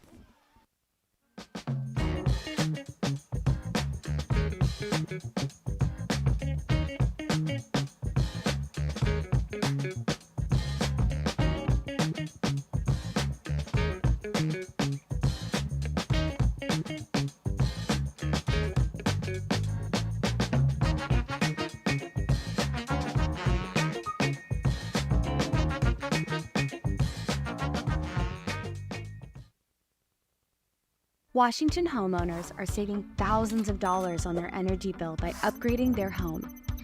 And the best part is, CNGC is giving back even more money when you switch to a more efficient alternative. So you can enjoy increased property value, a higher quality of life with better appliances, and greater comfort for your family. Scan this QR code or go to cngc.com and save money on your energy bill. When pain or injury slows you down, Peace Health Orthopedics, Sports Medicine, Foot and Ankle, and Trauma Services are here to help. Our experienced orthopedic team cares for bones, joints, and muscles, offering personalized treatment and same-day appointments. From everyday aches to unexpected injuries and joint replacement, Peace Health helps you move better, feel stronger, and get back to your life. Learn more about Peace Health Orthopedics at peacehealth.org. That's peacehealth.org. 9th inning of West Coast League Baseball here on this Monday night. 11-4 the lead for the home team over the Kelowna Falcons. First of 3 against Kelowna here in Bellingham, and Cole Laback looks to cap off the victory with the Bells leading by 7 after striking out 3 batters in the 8th. Laback enters hunting 3 more outs in the 9th. They'll face the top 3 hitters in the Falcons' order, as the leadoff man will be Eberwine, the designated hitter.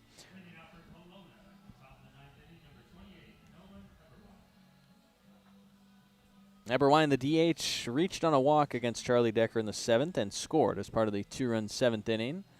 Falcons pitching on the back end came up big with 3 straight scoreless frames, but the offense plenty of work to do. And so far, just 4 runs put up against Bellingham on 8 hits. Now here in the 9th, 11-4 the lead as Cole Laback deals home against the lefty batting designated hitter, who takes the first pitch for a called strike. Top shelf of the strike zone from the right-hander Laback. With his 3 strikeouts, it's now 12 in the game for Bellingham's pitching staff. And on the flip side of that, the Bells at the plate have not struck out once. An impressive night on both sides.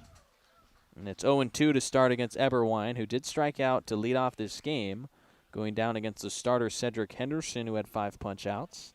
But since then, he's been on base all 3 times, walk in the 3rd, 2 RBI knock in the 5th, and the run-scoring walk in the 7th as well.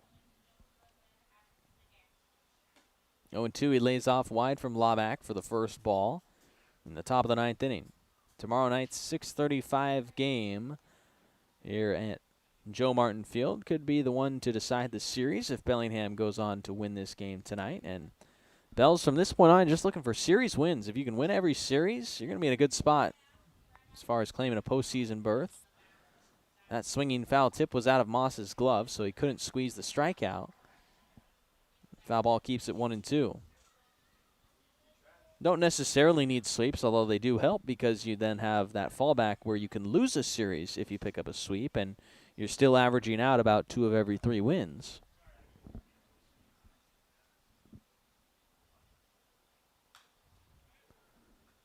Eberwine got another piece of it on a foul ball. It'll stay 1-2.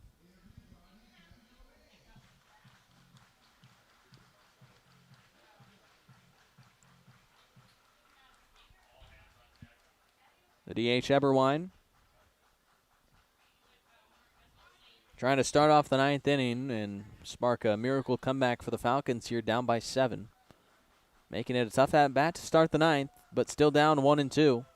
And Laback gets him down on strikes. The 4th punch-out for Cole Laback in relief, and it starts the 9th off in the right direction.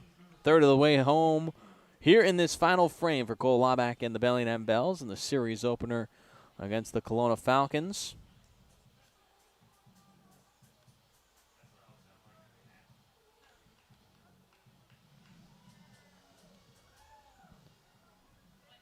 Boogie McNeil, the next man up, struck out in his first at-bat off the bench. Takes an outside fastball for ball 1.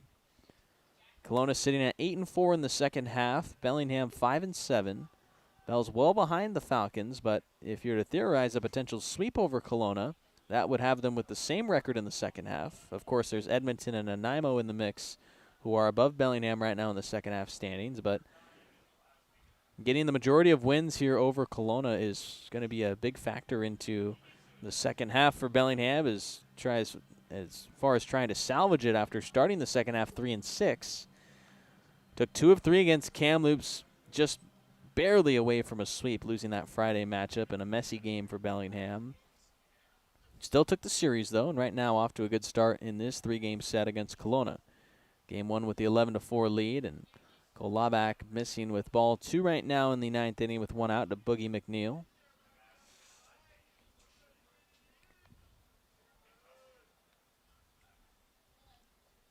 Two and 1 pitch from Laback home. Shot out to left field, big swing. Keep on hustling back, and it won't get in his glove. Instead, it's over it and hopping up against the wall in left field for a 1-out double for Boogie McNeil. His first hit off the bench for Kelowna is a base runner in the 9th. Laback's first hit in the inning, 2nd overall, now 9 in the game for the Falcons. Runner into scoring position for Kelowna. Cunningham, the catcher, now to hit. 1 for 4 with a single. Scored a run in the 7th as well. has struck out once and grounded out twice.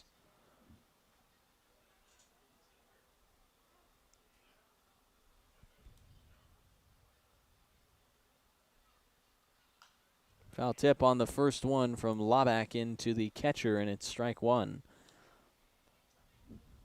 89-mile-an-hour fastball from Laback. Struck out the first batter in the 8th and then gave up a hit. From there, he struck out the next 2 to pitch a scoreless 8th inning. Here in the 9th, it's been a strikeout to start it. Base hit surrendered against his second batter. Now we'll see what he does against the next 2. Try and repeat his 8th inning as he tossed it scoreless. Falcons had 2 runs in the 5th, 2 runs in the 7th to score their 4 runs in the game. Cunningham takes the breaking pitch for ball 1. Bells scored 1 in the 2nd, 6 in the 3rd, 3 in the 4th, 1 in the 5th for their 11 runs. Led 10-0 at one point, but now the lead's set by 7, up 11-4.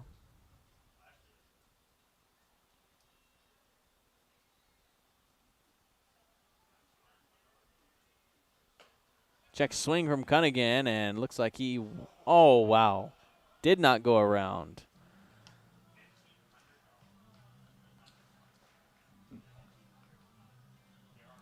So it'll be 2-1.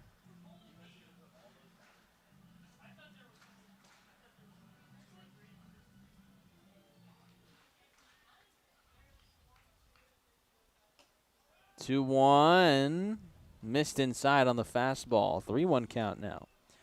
Falcons need base runners if they want to try and have this miraculous comeback happen in the 9th inning with only 2 outs to go. They've got their double from McNeil. Right now, 3-1 count against Cunningham.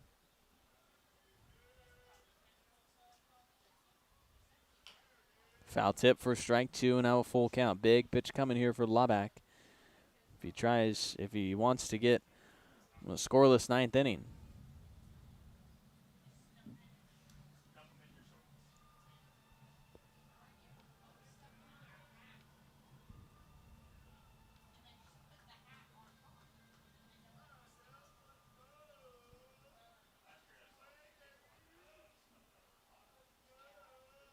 Three-two. Swing and a miss. Cunningham down on strikes. Laback, when he's not giving up a base hit, he's striking out the batters. 5 punch-outs for Cole Laback across these 2 frames.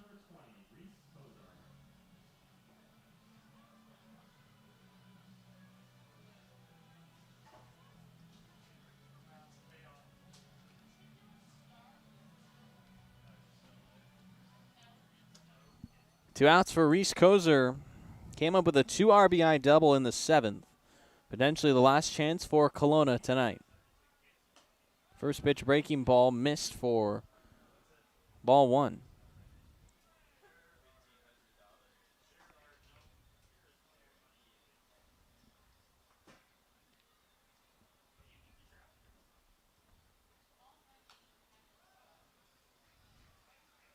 Foul tips for strike 1.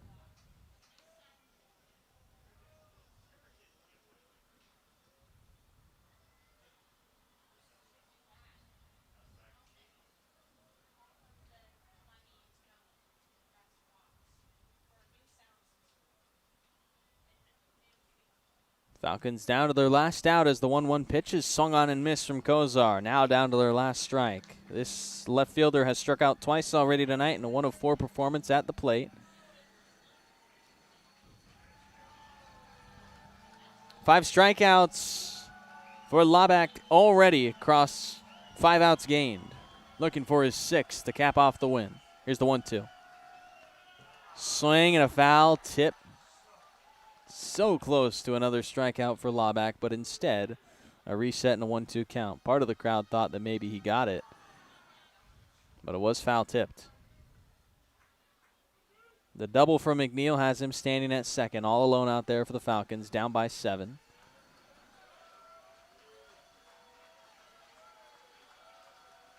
Laback set for his 1-2.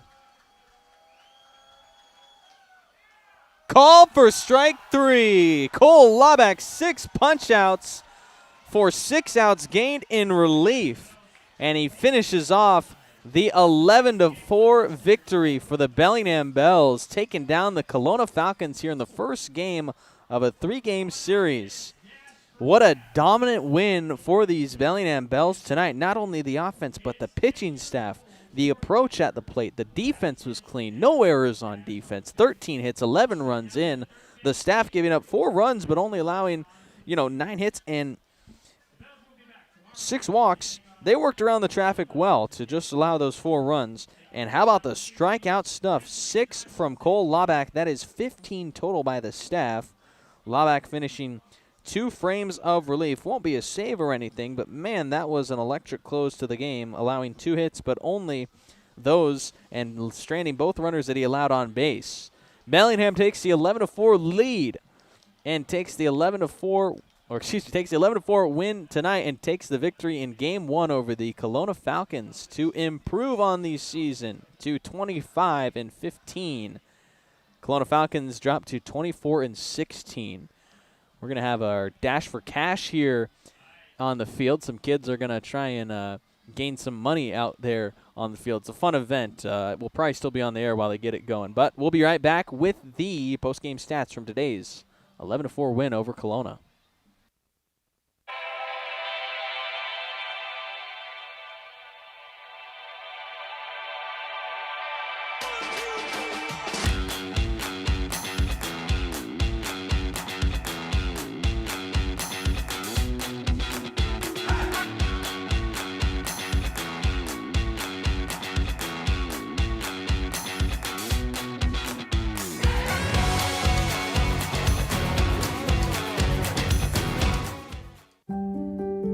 Have you had a fall, sprain, or break?